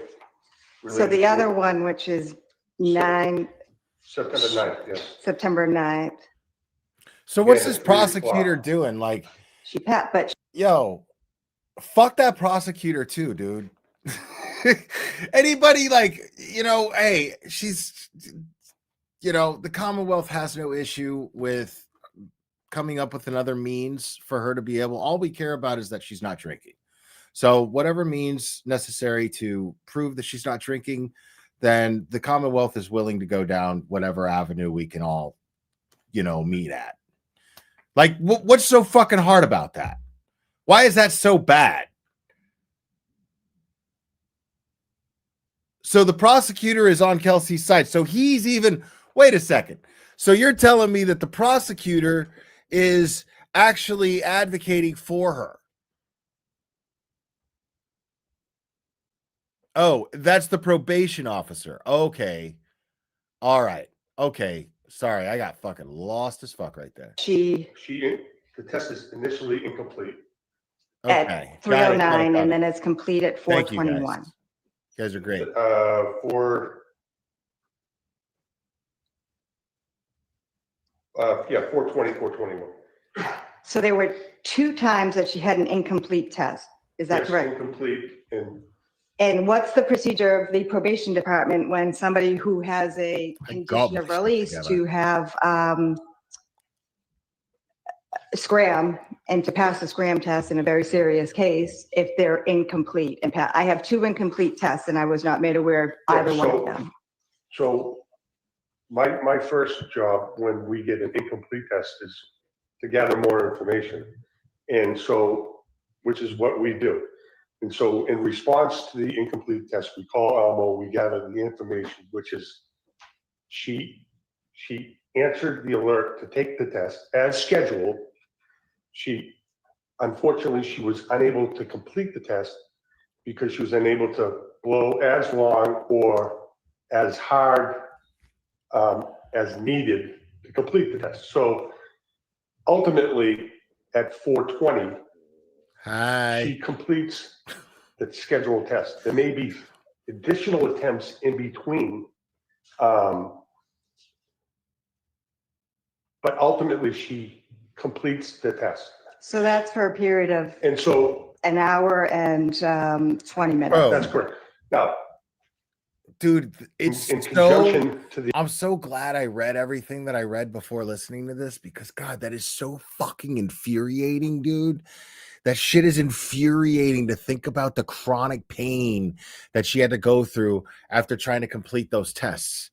That's so fucking like maddening. It's maddening when you think about it. Like, and they're just like not giving a fuck. So crazy. hour and 20 minutes. We also know that, and I observed it firsthand, that whatever the injuries are, which I don't know, and actually doesn't really matter to me, but when I was doing the installation process and observed what was genuine pain, like genuine pain. So I know. Any objection to any of the terms used by the probation officer? Okay. So this, you're getting testimony we have from all this that fucking guy. information. You're getting fucking testimony from this guy, basically, who's her probation officer, and he's telling the judge very genuine pain, visible, genuine pain. Like, this is what I saw. It's her probation officer, and this lady is like in one ear and out the other. Is that what's going on here?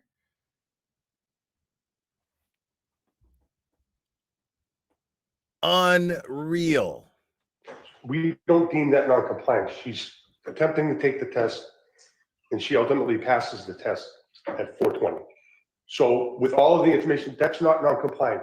That's compliance, and but she passed the test. What do you? I'm getting confused. What do you mean compliant? As far as when she was initially. That's compliant with scram testing. She was ordered. When she initially was started to be monitored by scram, and you went through the preparations. Is that right? That's correct. Okay.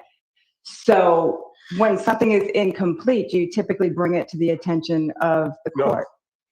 No, that's not what we do. So if something is incomplete, as in this case, at 3 on September 9th at 3:09, we have an incomplete test, which is a scheduled test. Mm-hmm. And then we have, that's simply not the non-compliance. If she had missed the test, that would generate additional responses from Elmo, and then that would determine whether or not there's actual non-compliance. If someone missed a test because they were down in the basement doing laundry and then came up and realized that they had a test, took an on-demand test 20 minutes later and passed the test, which means there's no alcohol in the system, we don't deem that as non-compliant. That's compliance. If they missed the test and additional notifications were made by the electronic monitoring office regarding the missed test, and she failed to respond or she failed to take an alert for another on-demand test, now that's non-compliance, and we would initiate a pretrial violation notice and notify the district attorney's office. This particular case, I don't deem non-compliance because she's complying with the scheduled program. I'm aware of pain based on my observations from the installation process. So as long as she's attempting to take the test, continues to attempt to take the test, and then ultimately takes the test, that's not non-compliance. That's someone that's, Well, that's to your, me, that's your position, that's non-compliant. Well- It's really up to the court to decide whether somebody's compliant or not with conditions. of release. Wow. What you're dude. saying is Oh my God, this lady is those, a fucking Nazi, it- dude. it would situations never, you ever- described is what you deem as appropriate to bring before the court. it would, so I guess it would never be brought to court by way of a pretrial violation for an incomplete test with the information that I've talked about. Oh my So, God. no, an incomplete test does not initiate a pretrial violation or from our end, Right. because there are many reasons. And I love this probation officer. Not only is he speaking on her behalf, he's he's a little nervous, but he's very articulate. You know what I mean? He knows what he's talking about. Like he's absolutely, he's delivering all of the information. Like he's presenting a case. Like I thought he was a fucking lawyer. He's presenting a case basically to the judge. Like this is, she complied with all of this. She did this, she did that, blah, blah, blah. This is what I'm supposed to do as a probation officer, blah, blah, blah, blah, blah. And it's right. Like exactly. He's explaining it and she is not giving a fuck. I mean, this guy's going above and beyond his duties. Whenever you see a probation officer on TV, dude, he's some fucking dirty asshole who fucking like recommends jobs to the guy on fucking probation and is like, you got to give me a cut. Like they're always sleaze bags. You don't give a fuck about anything, right? When you see him on TV anyway. But like this probation officer is like, listen, like this woman is in genuine pain. She's like, this is like, I'm there. And eventually she you could tell she's in genuine pain. She does 3 different tries. I think that's what he said. 3 different tries. And then she finally passes it. She passes it. Like there's gotta be a better way here. Is basically what he's trying to tell the judge. There's got to be a better way here. Like the fact that she passed should give way to any idea. You know what I mean? It should give way to any suggestion that is an alternative to her having to fucking go through chronic pain whenever she has to subject herself to these tests, which she is fine with. She has no interest in drinking, so who gives a fuck? Christine, thank you so much. Holy shit, I am going broke with the super chats. Will, she was supposed to get surgery on her liver the next day, and the judge sent her back to jail and denied her surgery. Well, don't go broke. She was supposed to get surgery on her liver the next day, and the judge sent her back to jail and denied her surgery. So, is the judge trying to kill her? What the fuck's happening here? The fuck am I watching, dude? What am I witnessing here?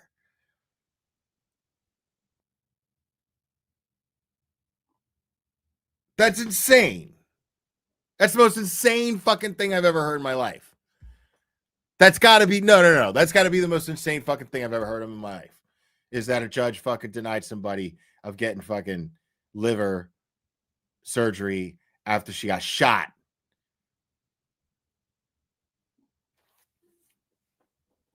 It's insane. No, I have every intention in looking as deeply into this as I possibly can. Thank you, Christine.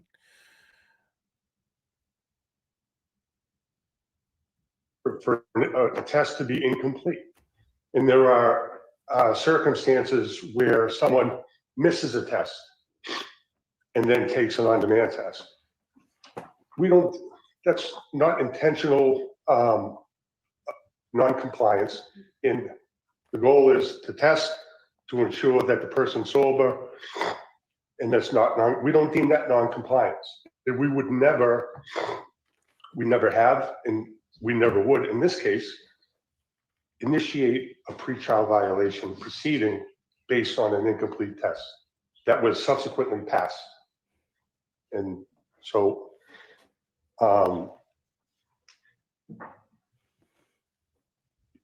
the schedule for her to be tested is something that we discussed. It wasn't ordered by the court. The court ordered someone to be alcohol free. What do you mean we discussed? So she knows when she's going to be tested? With Ms. Fitzsimmons. I discussed with the defense counsel about creating a testing schedule, because it's more practical to have a schedule in place. There was no schedule that was ordered by the court. There's no frequency of testing that was ordered by the court. It was 4 times a day, 3 times a day. None of that was ordered. She was ordered. It was random screens, excuse me, Ms. Officer January. It was random screens. Now you're telling me she's on a schedule to get tested? Is that? Okay. Christine, thank you again. Christy killed me with that comment.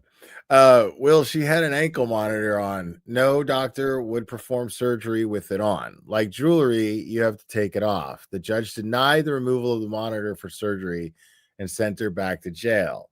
Okay. Well, thank you. All right. Now I know. Robin G, thank you so much. The judge denied taking off the ankle monitor for her liver surgery day after she was released. That's what the judge is saying about them coming back again. Okay. Any other yeah, it's a $10 charge to explain that to me for the 4th time. So now I appreciate you guys. No, I'm just fucking around. You guys are fucking great. What you're telling me? We created a schedule, With as we always do. Okay. As we always do. Not in this particular case. We always do. It was random screens that were ordered. Judge, I don't have that. I don't have random screens anywhere in my materials, for the record. Okay. I don't know nothing about random screens. Okay. Judge, just so I could clarify that. When we get an order, someone's placed on pretrial conditions that include remain alcohol-free with scram testing. We always default to creating this testing schedule. Okay. And up to 4 times a day. So we'll schedule one for the morning, we'll schedule one for the mid-afternoon, we'll schedule one for the evening, and if we have to, we'll schedule one for later at night. And that's to ensure that sobriety throughout the day. In this particular case, we created a schedule for her to be tested at 9:30, 3 o'clock, and then at 8 o'clock. The only way we would not enter a schedule is if the court specifically said, I want the test to be done randomly. I don't want her to know when the tests are coming.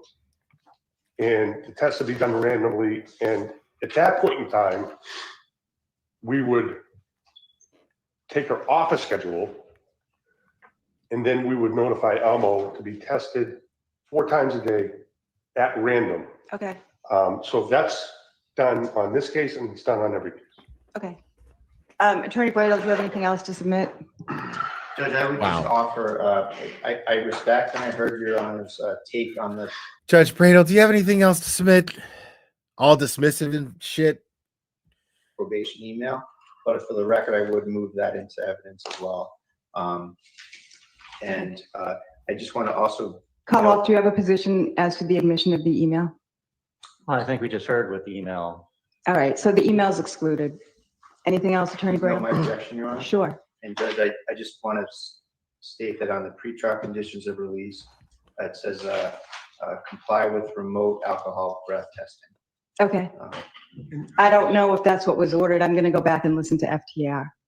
I can tell the court from where I sit, I didn't remember any use. I mean, you may very well be right, but I'm going to go listen. Judge, I just want to clarify something. My email, and I know but it's important that the court knows, I didn't make a recommendation that a scram condition be vacated. I never did that. I never suggested, is all that email was. Attorney, Officer January, nobody's asking you questions. Your testimony is complete. Are you asking to make a statement to the court sua sponte? If the court's under the belief that I recommended that condition be vacated or removed, then yeah. I haven't said anything one way or the other, sir. We're here for one purpose and one purpose only, and that's for the motion to vacate the scram device. So do you have anything else to submit, Attorney Brado? No, Your Honor. Okay, Commonwealth, do you have anything? No, I have no evidence to submit other than the arguments that I talked about, how important that the Commonwealth's belief is in light of the court releasing the defendant, that testing be done. Okay. Attorney Brado, here, first of all, I do have a question. So this is crazy. Ms. Fitzsimmons is able to do the scram, is that correct? Or is she not able to do it? I don't know. Is she not able to do it? I think, that depends on whether the court is willing to tolerate the material represented in the The court affidavit. is not tolerating anything. Okay, let's be clear. I'm not tolerating anything. The court is not tolerating anything. Ms. Fitzsimmons is a defendant. In lieu of incarceration, my order was that she submit to scram. If she cannot do that, I need to know that. Can she do that or not? She can do it. Okay. Under the terms that are laid out in the affidavit. So you're saying she can do it on her own terms? With significant pain and dizziness and having to recover for several hours. I understand what you're saying. It is certainly not the court's intention. It's not the court's position to have Ms. Fitzsimmons in any pain at all. So I appreciate your argument. Do you have anything else to add? I would suggest, Judge, that I think there's other ways to do this. If the court wishes to have her tested for lack of alcohol, that's completely fine with the defense, but just the means that's being employed is kind of a torture device for her. Okay. And so we object on due process grounds to that. Oh, okay. But it is not this court's intention I understand to torture Ms. Fitzsimmons at all. So the court's goal is to make sure the community is safe and Officer Noonan is safe. So I hear you loud and clear. At the cost that of her. The defense views Ms. Fitzsimmons having to do the scram as cruel and unusual and torture. Is that your position? Well, that's an Eighth Amendment position. I suppose that can be put in there as well. But Judge, I think that, there's probably other alternatives that she could do that I believe are out there. But I know that might step on the court's other order for house arrest, that you would have to go to a facility. I know there's like urine tests and other things like that. So I know there's other possibilities out there that, again, she's not trying to use this to create a situation where she can go drink alcohol. Okay. That's not at all what this is about. So I just want to ask the court to consider any other alternatives that might not pose this type of an issue. Okay. Thank you. Attorney Gubitosi or Attorney Moriarty, do you have anything to add? No. Okay, I'm going to leave the bench for a few minutes. I'll be right back. Court, all right. Yo. Your Honor, we're back on the record with the Fitzsimmons matter. Okay, good afternoon, everybody. So I have reviewed everything again that's been submitted You're to a me. little cunt. And I will state for the record that Fitzsimmons has moved twice in a 3-day period to amend her conditions of release. On neither occasion has she submitted any medical evidence to support her claims. The imposition of conditions is the court's order after careful consideration of the evidence to fashion the least restrictive conditions that will reasonably assure the appearance of the defendant and the safety of all other persons in the community pursuant to General Laws, Chapter 276, Section 58A2B. Just days ago, the court concluded that the condition of remaining alcohol-free and submitting to SCRAM monitoring was necessary to ensure the safety of the community. After a thorough review of all of the arguments and submissions by the Commonwealth and FITZSIMMONS, that conclusion remains unchanged, regardless of FITZSIMMONS' claimed physical limitations. Based on an affidavit submitted by FITZSIMMONS' mother, the testimony of Assistant Chief Probation Officer Jeff January about his observations of FITZSIMMONS' apparent pain during the SCRAM installation, and the representations of FITZSIMMONS' counsel that it would be cruel and unusual punishment and torture to continue to require FITZSIMMONS to comply with the condition of being monitored by SCRAM. The court concludes that FITZSIMMONS cannot abide by the condition of being monitored by SCRAM. Without this condition, which ensures that she does not consume any alcohol, the court cannot assure the safety of Officer Noonan and all other persons in the community. Accordingly, the court's prior order of release is vacated, and FITZSIMMONS is ordered to be held without bail pursuant to Mass General Laws, Chapter 276, Section 58A. And a written order will May I follow. address the question? That's the court's order. Thank you. All right, Jack, I ask you to stay your order pending the SJC. And there are other alternatives Your Honor can accomplish. God damn, bro. That was the most insane fucking shit ever. That lady is an asshole. Unreal, dude. Y'all ain't lying. What the fuck did I just listen to?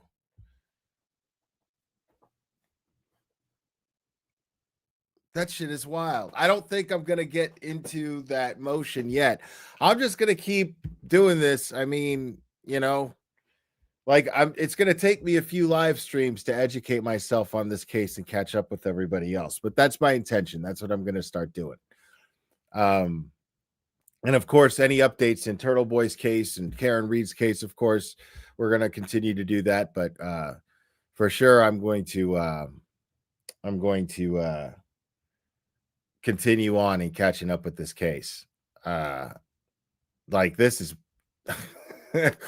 you know, like what's crazy is like, if you weren't fired up already, I'm really glad the approach I took here. I'm really glad with the approach I took here because I feel like I read, what I needed to read in the right time.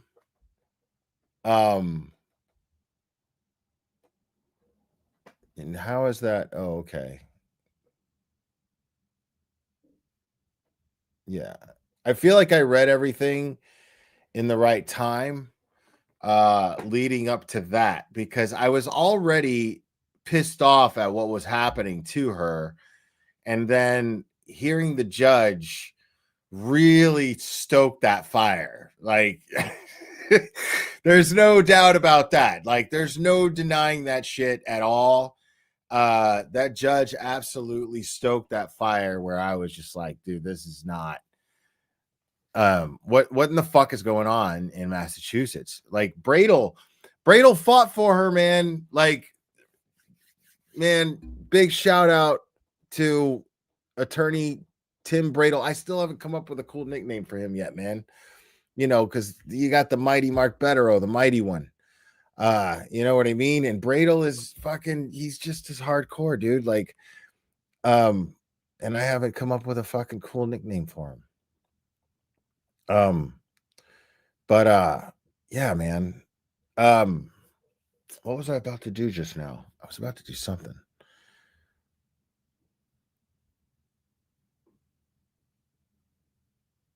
That lady is next level shitty.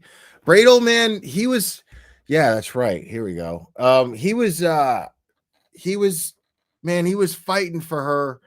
Like, she was like, that's my decision. And he's like, I wish for you to stay your decision, blah, blah, blah, pending SJC. Like, Bradel was fucking killing it, man.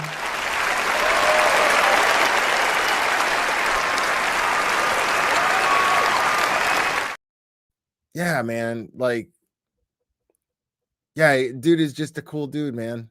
He's just a cool dude.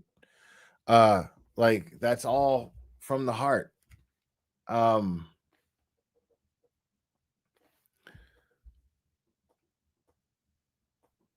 Yeah, all right, so listen. Hold on.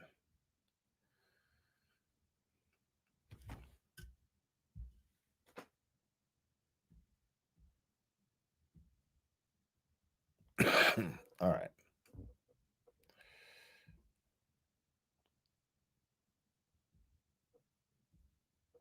Phone lines are open.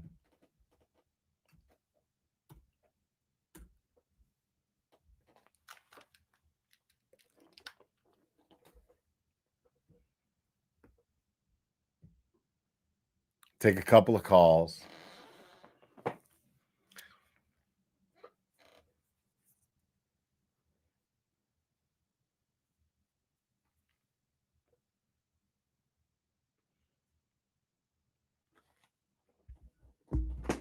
Yo, that shit was crazy. Like that was the craziest shit. I can you imagine what it's like to be Tim Bradle? Like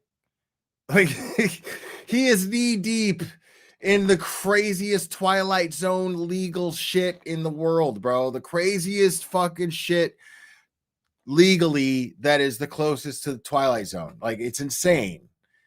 Like everything that like Bradle is a gem because he doesn't have a fucking corrupt bone in his body. And he's fucking surrounded by corruption. It's insane that he's surrounded by corruption. Call from Foxy. You're on. Who am I speaking with? Hi, this is Dr. Jen and Toxic. Dr. Jen and Toxic. Okay. Yeah. So how do you feel about that Kelsey thing? Well, yeah, with the judge. It's fucking wild. It is absolutely wild, man. That's some of the wildest shit I ever heard. Yeah, I'm definitely Team Kelsey. Like 100%. Like already, it didn't take much. But I'm definitely 100% Team Kelsey here. Well, even the probation officer went up in there and was like, no, like, this is bullshit. Like, you can have her pee in the cup. And the judge came in, the judge just came in hostile. Yeah. Yeah. The judge was like it's like she had a hard on for her, man. It was crazy. Or a hard on for Bradle, you know? Exactly. One of the two. That shit was crazy. It was, yeah. Oh, God. As somebody who has gone through an abusive relationship and had somebody's family come after me like that through court, it lights me up so bad. And it makes me so angry. Yeah. I like weaponizing the court system, dude, is like one of the things that really, really gets fucking grinds my gears, as Peter Same. Griffin would put it. Because if you don't have the money to put on, to get to your lawyers, they're not going to keep fighting for you for free. Right. We can't all be, Karen. Yeah, exactly. It's crazy, man. Like I spent a lot of content a few years ago on a case that was like involving family court in Texas. And it was really dirty, bro. Like it was just really like, I mean, the epitome of good old boy bullshit was going on. It was really gross. And yeah, that's what happened with me too. My ex-husband beat the absolute crap out of me, but because his brother was a CO or whatever, he got one of the biggest attorneys for the FOP to come in, and he did a Alford plea. What is an Alford plea? So it's basically saying, yes, you have enough evidence to convict me, but I'm not going to say I did it. Oh, wow. And then got it expunged.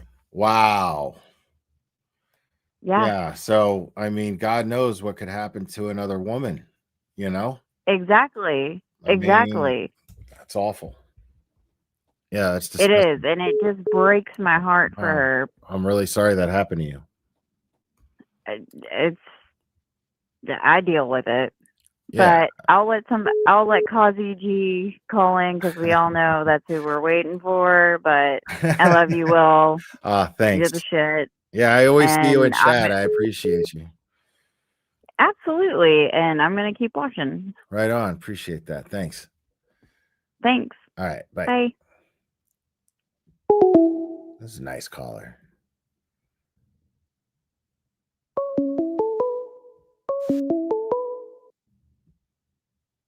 Call from. You're on. Who am I speaking with? Yeah, hi, Will Glera. This is Specially Appointed Prosecutor Robert Cosgrove.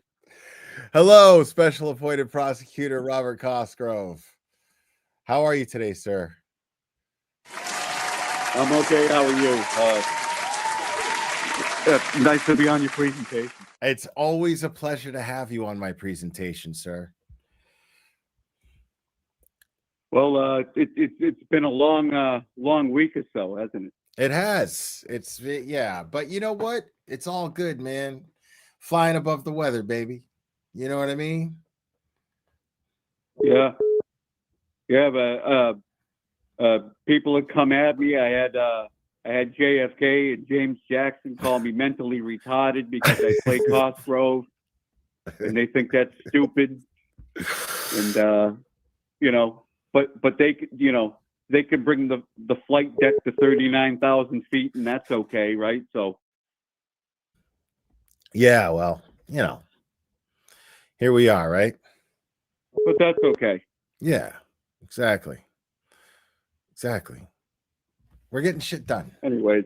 Yeah, we're getting shit done. None of that shit matters. Like I Yeah, said, there's just a lot of crap. There's just a lot of crap out there, and it's well, but here's the thing, though. You got to look at the ups. I don't know if you were listening earlier when I was explaining this. You got to look at the blessings. You got to find the blessings in everything. And I find that the blessing in all that is all my trash is in a nice, neat little pile where I could see it. You know what I mean? Like it's not. I don't have to. Like it's all there. Like they make themselves so visible. Everybody who sucks, everybody who doesn't give a shit about justice, doesn't give a shit about free speech, doesn't give a shit about the sacrifices that the people that we've been supporting have made. That shit to me is I like to see those people in one nice little bunch, and that channel provides that. I mean, well, you do bring up a good point. I mean, geez, how do I put this? The trash rises to the top of the water. You know what I mean? It's right. So, and it's it's in a nice, neat little pile right now. I like it like that. Yeah. When's your trash day? When do you bring your trash barrels out? Tuesday. Yeah. Me too. Yeah. It seems to be very universal, doesn't it? Tuesday be garbage day. Yeah.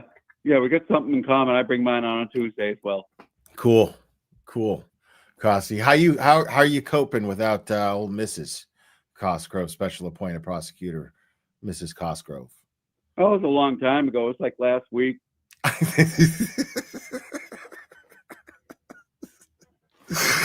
Okay. I mean, I'm getting out there. She was a solid housewife. I mean, solid. Okay. Solid, functional housewife. I would say that. Functional's good. Functional's solid. Good. Yeah, it was something along those lines. Nothing shiny or anything like that. Okay, nothing shiny. Okay, just or whatever the kids say these days. The bare minimum is what you'd say as Mrs. Cosgrove as a housewife. Yeah, why not? Come on, man. Come on, man. Listen, I wanted to ask you younger kids when I'm. You kept her in the basement. How is she? How effective do you expect her to be? Well, we had to get a forklift out down there to get her out of there.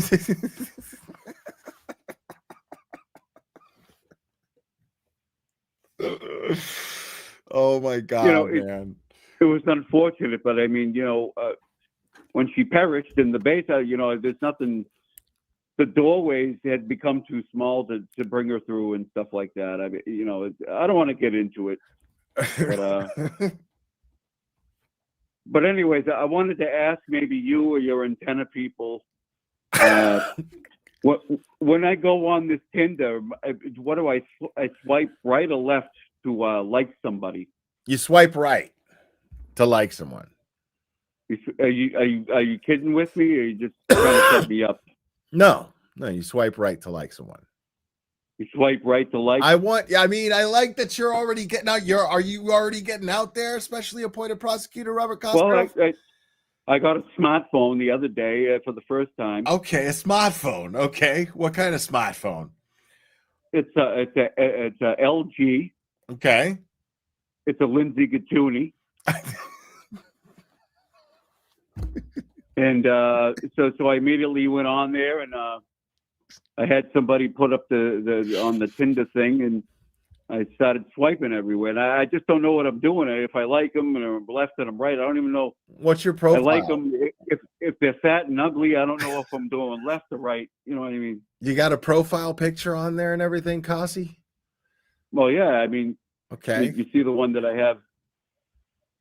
The one I always have here. What does your profile say? What's your bio say?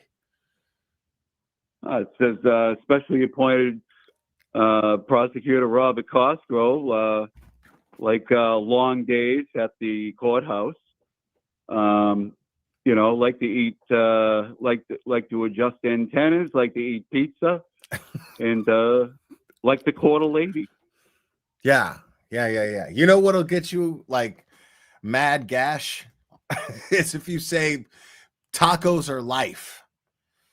Like, yeah, tacos are life.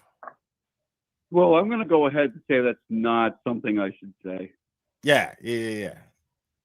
I think you kid. I'm going to try it, but I think you're kidding me. No, because that's what every woman's Tinder profile says this. And you always go for the girls who are posing in front of a wall that has wings painted on them. You always want to go for that girl because that's literally every girl on Tinder, by the way. Is that like a sure thing? Right. Is that what you're saying, a sure thing? Right. Let's say that you're looking for your ride or die or your partner in crime. Okay. This one always gets them. My last first kiss. That one, you can't lose. You can't lose. Yeah, that sounds like I won't be getting anything if I do that. No, I'm telling you, it'll work. It'll work. You want to hear my best pickup line? If you can't handle me at my worst, then you don't deserve me at my best. No, how about this one? Hey, you want to get a pizza and fuck? That works. Matter? You don't like pizza? That actually works. It works too. Yeah. Yeah. I did that in high school a few times. I mean, you might have to lower your standards a little bit, but it works. Well, back then it was like we didn't have pizza because it wasn't invented. So we would say, you want to get a side of beef and fuck? And then you'd say, no, what's the matter? You don't like a side of beef. That's smooth. That's smooth. A side of beef to go with your meat curtains. Right. There you go. I love it. Right. Hold on. Here we go. Oh! Ew! Dude! What the fuck? Okay. Kasi, special appointed prosecutor, Robert Cosgrove. This conversation took a hard left turn, and I couldn't be happier. I got to be honest. I couldn't be happier. Well, Gary, I want to say thanks for having me on the presentation. And I just want to say, you got to this community we have. Repeat that one more time. Shit, you're playing the thing now. Okay, hold on. Yeah. Repeat it one more time. All right. what I'd like to say is thanks for having me on your presentation. Okay. It's always a pleasure to have you on my presentation. In this little community of channels and people that we're with, we're the best in the business, and we're not going to be pushed around. That's and right. We are the future. We are the children. We are the future, or something like that. Okay? Yeah, yeah. And we're, we've been taught well, so now we're going to lead the way. You know what I mean? Yeah, that's how the rest of that goes. Thank That's you. exactly. You're welcome. I'm here for you, Kasi. Like, we've become good friends, sir, and I'm really proud of our friendship. And it's very, very beneficial to me spiritually knowing you. Yeah, sir. likewise. It started out a little shaky, but we've kind of grown into it a little bit. It's time to drop the charges with Turtle Boy. Just let the man go. Okay. Just sleep on it. Sleep on it. Well, just make sure you wake up to do it. I'm not gonna. The turtle dove is still, I don't know. I'll think about it. Sleep on it, but make sure you wake up to be able to make the decision and do it. Okay. Oh, there's that dead guy joke I was waiting for. Thank you so much. Specially appointed prosecutor Robert Cosgrove, everybody. Right. Bye, antenna people.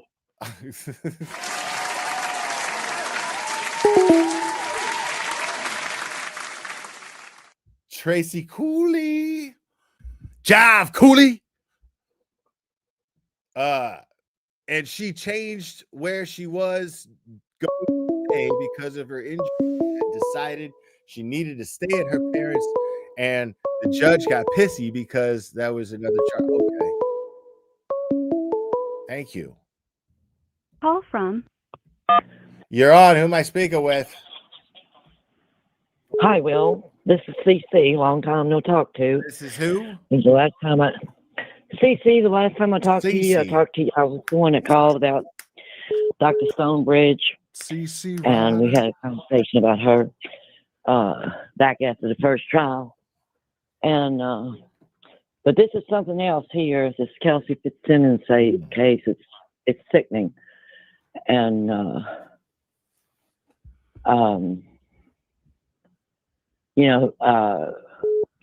Bradel already appealed it, and I guess the decision just came down either yesterday or the day before, and that'll be something else I guess you're going to need to go over.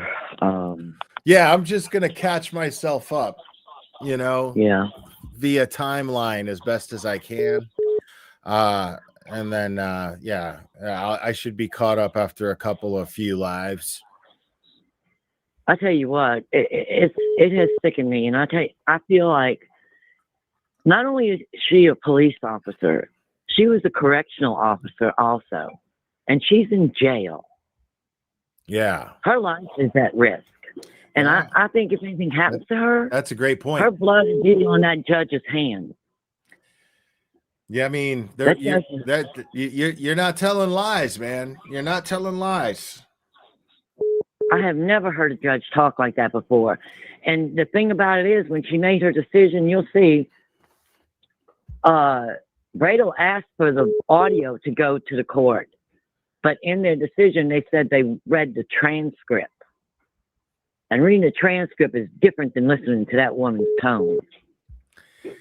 Yeah. I would agree with that. That was, I mean, I haven't read a transcript yet, but I would imagine so, because she was just so dismissive and combative. There was there was no reason for it. No visible reason for it. You know what I mean? Absolutely none. And that question you asked about Imagine being Bradel, yeah, that was my feeling, and that was what I was thinking. Here he was trying to help Kelsey out to make her life a little bit simpler, even though she's back out of jail. But he thought he'd help her, and then it backfires like this.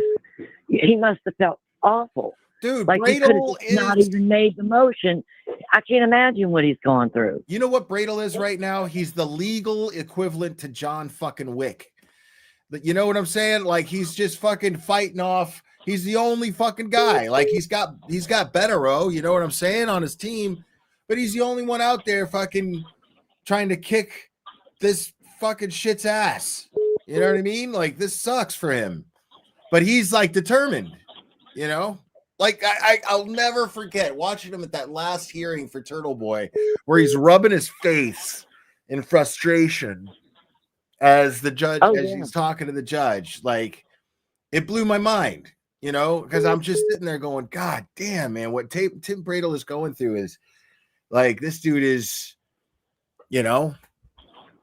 And, my heart goes out to him because Turtle Boy, man, Aiden, that's my boy, dude. But he'll even be the first one to tell you he's not an easy client. You know what I'm saying? So, like, you know, you got to feel for. I do know what you're saying because I watch everybody and I'm subscribed to everybody. I don't chat because it said YouTube says you have to make a channel, and I don't feel like making a channel. So, because I'm an old boomer. I'm 71 years old, so I'm not real tech savvy. And after watching what's been going on in the past few weeks, I'm kind of glad I haven't been in the chats because the chats seem to make me sick just watching some of that stuff. It's so disappointing to watch people talk the way they do. And, you know, because it hurts the community so bad. And what this boils down to is that people started spinning something that was nobody's fucking business except two fucking people, and making money off of it and exploiting it as much as they could and attracting the trashiest of the trash in the community to it. So that's all that turned out to be. Well, what made me sick is the people they had coming up on this panel instead of taking phone calls. It was like thinking you're watching Kate Peters' stream. These people that were coming up, I mean, they were just spewing nothing but. And I'm of the opinion. I'm also, and I felt bad for them, and I felt like they don't realize these people that are coming on for one purpose and one purpose only: to hurt Turtle Boy and hurt Karen. They're not coming on because they care about her. Right. And I could listen to it, and you know, I used to call into their show all the time, and I've called into you, and I called into Mike. You know, and this community, all these people, I had faith in humanity again, watching people actually, the boots on the ground, Tom CPU, everybody getting along and doing everything so wonderfully for Karen in support of her and support of this woman who was being railroaded. And it's just been so disappointing to watch for these past few weeks that the subject has been what it's been. And her name gets thrown around like she's leading the whole thing, you know, which I don't believe one bit. Right. It's insane, you know, like, so it's like, it's like, if you don't see through how dirty and gross this shit is, then you're a fucking asshole. And anybody who is in that chat supporting it is part of the problem. They're contributing to it. They really are, and really need to think about, you know, how it's not helping a single person. And the other thing is that, you know, I don't know if it was on your channel the next day or two. Yeah, I think it was. Didn't Masshole Mafia come in and comment on your stream like a day or two after all this broke with I think Olivia and all that, and then also. Didn't what's his name? The crazy guy. That's always at the court. Grant? Yeah, he called in. Didn't he come on and talk to you? He called in, right? Called in. Yeah. No, dude, see, I'm cool with Grant. How could people not see what's going on? Bro? I'm cool with Grant. Like, because Grant gets a pass with me. His mom is Wendy Murphy. Like, yeah, I know. Like he gets a pass. And you did well with him. You did well. You were congenial. However, you know what their purpose was. Both him and Masshole. Right. They had a purpose for calling. They had a purpose for stirring. Everybody that jumped on to the other channel as a panel and started talking, they had purposes too. And those people on that Twitter stuff, they all had an agenda. They all have agendas, dude. And exactly. It's not in the interests of getting justice for John O'Keefe or Turtle Boy, or, you know, it's not in the interest of any of that. It's in the interest of just trashing people and spinning trashing people and slandering people and getting people fucking turned against each other, and that's all that shit is. And you know, if you don't see through it, you're fucking retarded. It's what it boils down to. It was so obvious to me because I've been following everybody, and I see some of the people in chat, and I see some of the things they say. I don't know everybody's names, but I know darn well those people that were talking on that channel, on that panel, they were not free Karen Reed people. No, I'm sorry, they were not. You know, you give it was obvious. It was give like a voice to those Mafia people. and It's like Grant hopping on your channel, and it was so obvious. And you know, Turtle Boy even said it, man. Like, I agree with him 100% on this. That, you know, if you're giving those people a voice, you know, you were never free Karen Reed. Fuck you. You know what I mean? Like, you're just like Twisted Tragedies. Twisted Tragedies used to be free Karen Reed and then just went against her just for the principle of it because of her bullshit with Turtle Boy. And that's the same shit, you know, fucking Esty doing the same shit, giving her money. You know what I'm saying? Like, that shit is, it's, if you're giving people like this a platform to speak on, dude, fuck you. You know, like, that's It's just heartbreaking and sickening to watch. Yeah. And I'm not anybody that lives in that area. I live, you know, pretty far away. I mean, I live in the United States, but, you know, I became involved in, you know, and so proud of all of you creators for standing up for Karen and women's rights and this, you know, railroading that was being done by crooked police. And, you know, and I just was so proud of, you know, everybody in y'all's age group, because y'all are about the age of my children, and, you know, that y'all had respect for women and, you know, understood what the situation is. And like watching you get so upset about Kelsey, you know, it shows. And saying the things you said about what this guy could do if he really cared about that baby, you know, and helping her through this instead of, like you said, so many alternatives. I could list alternatives all night, you know, possible alternatives all night. Yeah. But instead, he's, you know, you'll come across this too. She put her house up for sale trying to pay for her attorney, and he wants the funds from the house, and then it ain't even his house. Yeah. They never did get married. I haven't even gotten there yet. I haven't gotten over that yet, but I look. Oh, forward, you just I look get forward madder and to madder it. as you go. I look forward to it. My blood boils over. I can't believe this dude has the balls to try to take her house, dude. Like, that's crazy. Like, I'm telling you, this is a spiteful guy, and all you need to know is, like, just that was my point of saying that there's all these different. I could name alternatives to going the route that he went all night. You know what I mean? Like, this guy, that's what tells you this guy is a spiteful shitbag. Yeah.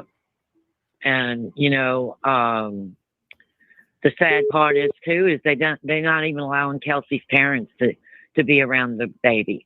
And she was there with Kelsey, and she was watching the baby while they went out for their, for her, what do you call it, when the bride has a party before the wedding. That's when she got to drinking, and they got to drinking at that party. But evidently he got to drinking more. But it was you know, like the bachelorette party. Why was he at her bachelorette party? Why was he at her bachelorette party? I don't know. They had some kind of party. You know, the mom. Listen, man. If I gotta be at your bachelorette party, man, we don't need to be getting married. You know what I mean? Like, if I don't have that kind of trust, you know, we don't need to be getting married. If you can't just go to your fucking bachelorette party without me there, you know? That's a good point. Very good point.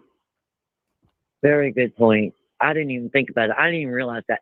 That's all I heard was that's where the alcohol thing came, when he went and put his restraining order, said she got drunk and got mad at him and hit him. I mean, he just made up all kinds of stuff to get the restraining order. It's what it sounds like. That's why she's having to do this scram shit. That's what it sounds like. I mean, imagine that. It sounds like the world is attacking you, bro. Like, and I know that feeling. And if you're already diagnosed with postpartum depression, that means that you're feeling severe depression to a point where it could even induce psychosis, right? So the cops show up. She just gets reinstated and approved for duty, and then they revoke that shit, and they're coming to take her baby, and they're accusing her of beating this guy and threatening and threatening to kill her baby or whatever. I don't think he accused her of that, but she's saying that he's scared that she's going to kill the baby in this report. Oh, and they didn't even bring. They didn't even bring. So like, listen, in their it's not. They should have brought a woman or somebody there. Hold on.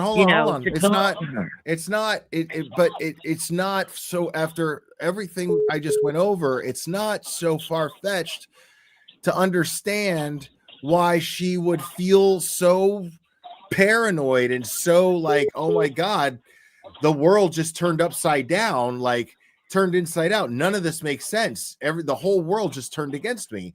And, you know, she's got a gun. It makes sense if she's suffering from depression and that feeling comes over her that she would turn the gun on herself. And it jammed. And dude, if that doesn't tell you there's a God, I don't know what to fucking tell you, bro. You know what I mean? Well, they had the guy come on over and come get the baby instead of having DHS or somebody else to take the baby, you know, or a woman or whatever. They had the guy come to the house. So yeah, you can imagine how she felt knowing he's downstairs. Yeah, wild, man. Two cops, and then the guy comes and gets the baby. Come on over, come get your baby. So crazy. That was done so wrong. Yeah, thank you. Hey, thank you for calling. I'm going to take the next caller. All right, thanks. Bye. Bye. All right, I'll take one more caller.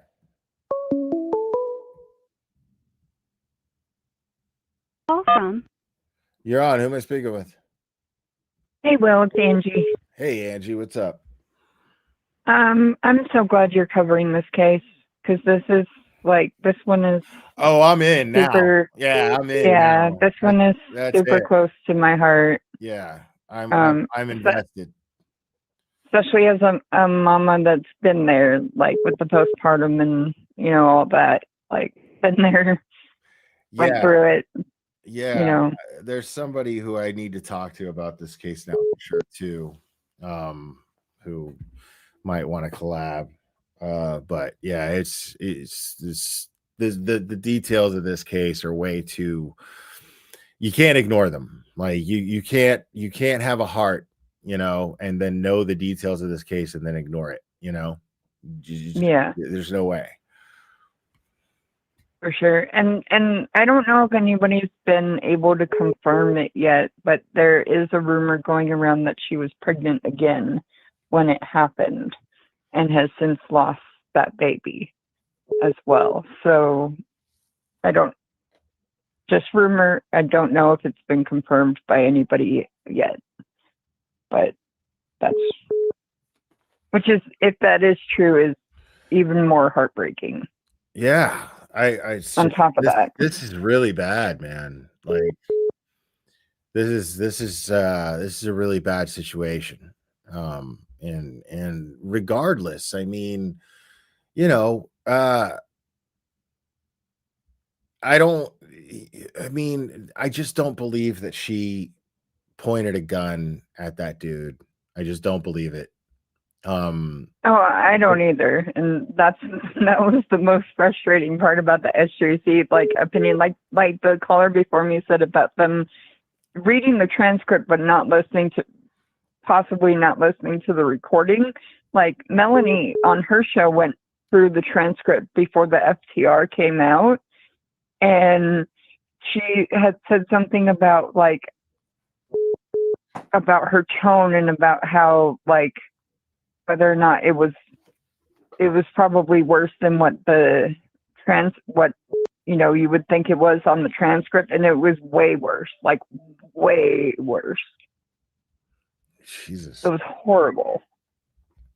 So yeah. Yeah, it's just but yeah, crazy, dude. I just I feel so bad for her. Mhm. Because like there's just like it just feels like the whole world is turning against her, and the only person there for her is Tim Bradle, the only one, like, Mhm. and he is fighting an uphill battle here because no one seems to be listening to reason, and it's got to be a weight on his shoulders, and dealing with just fighting the corruption in Aiden's case on top of all that is Right, right. wild, man. Like, this dude is a Terminator, bro. Like, like I'm trying to tell you, Tim Bradle, that's it. The Terminator. That's the nickname. That's it. Yeah. Yeah, he does have co-counsel on Kelsey's case. It's Martha Coakley. She was the former AG of Massachusetts, apparently. Yeah. So, but I've never heard. I mean, it's still early. Like, there haven't been many hearings, obviously. So, I'm sure at some point we'll hear from her. But she came onto the case pro bono, from what I understand. So, there's at least Tim does have some help. Like, I feel so bad for him, especially when you were talking about the hearing with Krupp, and like just seeing how frustrated he was. And I'm like, yeah. And I felt bad for Karen's attorney too, because like I'm sure he went in like fully prepared, and then they get Krupp. Yeah, man. Because I'm trying to tell you, like, it hits different. It does hit different when you like hang out with these guys and just in socially, you're just chilling and having a good time. You really feel for them because you see how passionate they are. They're so passionate that they won't talk about it any more in private than they will on a live stream with someone. You know what I mean? They don't talk about details of the case fucking ever. But what they talk about is how passionate they are about free speech and how wrong what's happening to Aiden and what's happened to Rick Schiffer and everybody is just wrong, and they're passionate. They're genuinely passionate. Right. Like Bradle and Betterow are genuinely passionate attorneys for the right reasons. Like, it was like brilliant of Aiden to hire those guys as his team. Right. They're the team to have. I agree. I'm going to let you go, but before I do, I want to shout out the Chat Rep and Red House Media. They had Nurse Kim and Auntie Deb on their stream last night. Oh, right on. I was on the panel too. I was like fangirling, I'm going to admit it, but quietly. Hey man, I fanboy over Auntie Deb and Nurse Kim myself. I totally do. Like, I love them. I adore them. Like, you just can't break how I feel about them ever. Right. Yeah, it was awesome. But anyway, have a good day, Will. All right. Thanks a lot. I appreciate you. All right. Bye. Bye-bye. Well, folks, that's going to be it. I'm going to go ahead and wrap this up because I think Nurse Kim is going live. Make sure you let her know that there is a Glera raid taking place as you flood in there. Guys, I'm in. That's it. I am 100% team free Kelsey FITZSIMMONS. And I will be continuing to educate myself on this case. Thanks for hanging out with me, guys. It means a lot, especially those of you who are really familiar with the case. And you just enjoy seeing me educate myself about it. And you're so helpful in helping me do that. So I'm really grateful to you guys. I got the best chat in the world and the best mods, and I appreciate all you guys so much. So guys, make sure to hit the like. That really helps me out. Make sure to subscribe if you're not subscribed already. Make sure to hit the notification bell. Make sure to double check if you're subscribed, because YouTube be wilding out, man. So double check and see if you're subscribed. Make sure you are. And all the support, guys, I can't ever express my gratitude enough, because you guys are just so awesome and so supportive, and it means the world to me. And you guys are great. So guys, remember, it only takes a second to stay safe. I love you guys very much, and we will do this again very soon, my friends.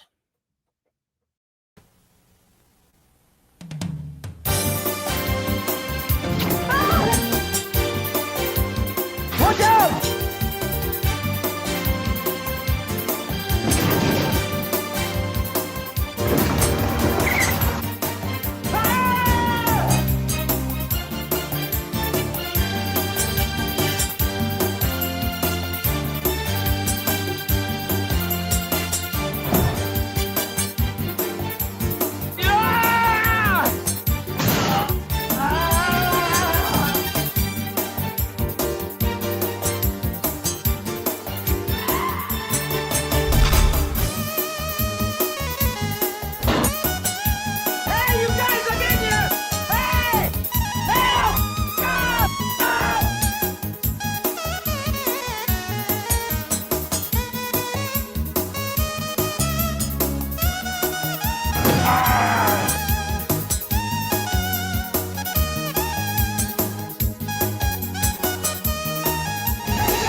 Today, being retarded means leading a full life. Retarded people go to work or school, just like their neighbors, and come back to a real home. A supervised home, right in the neighborhood, where they belong. Being retarded never stopped anyone from being a good neighbor.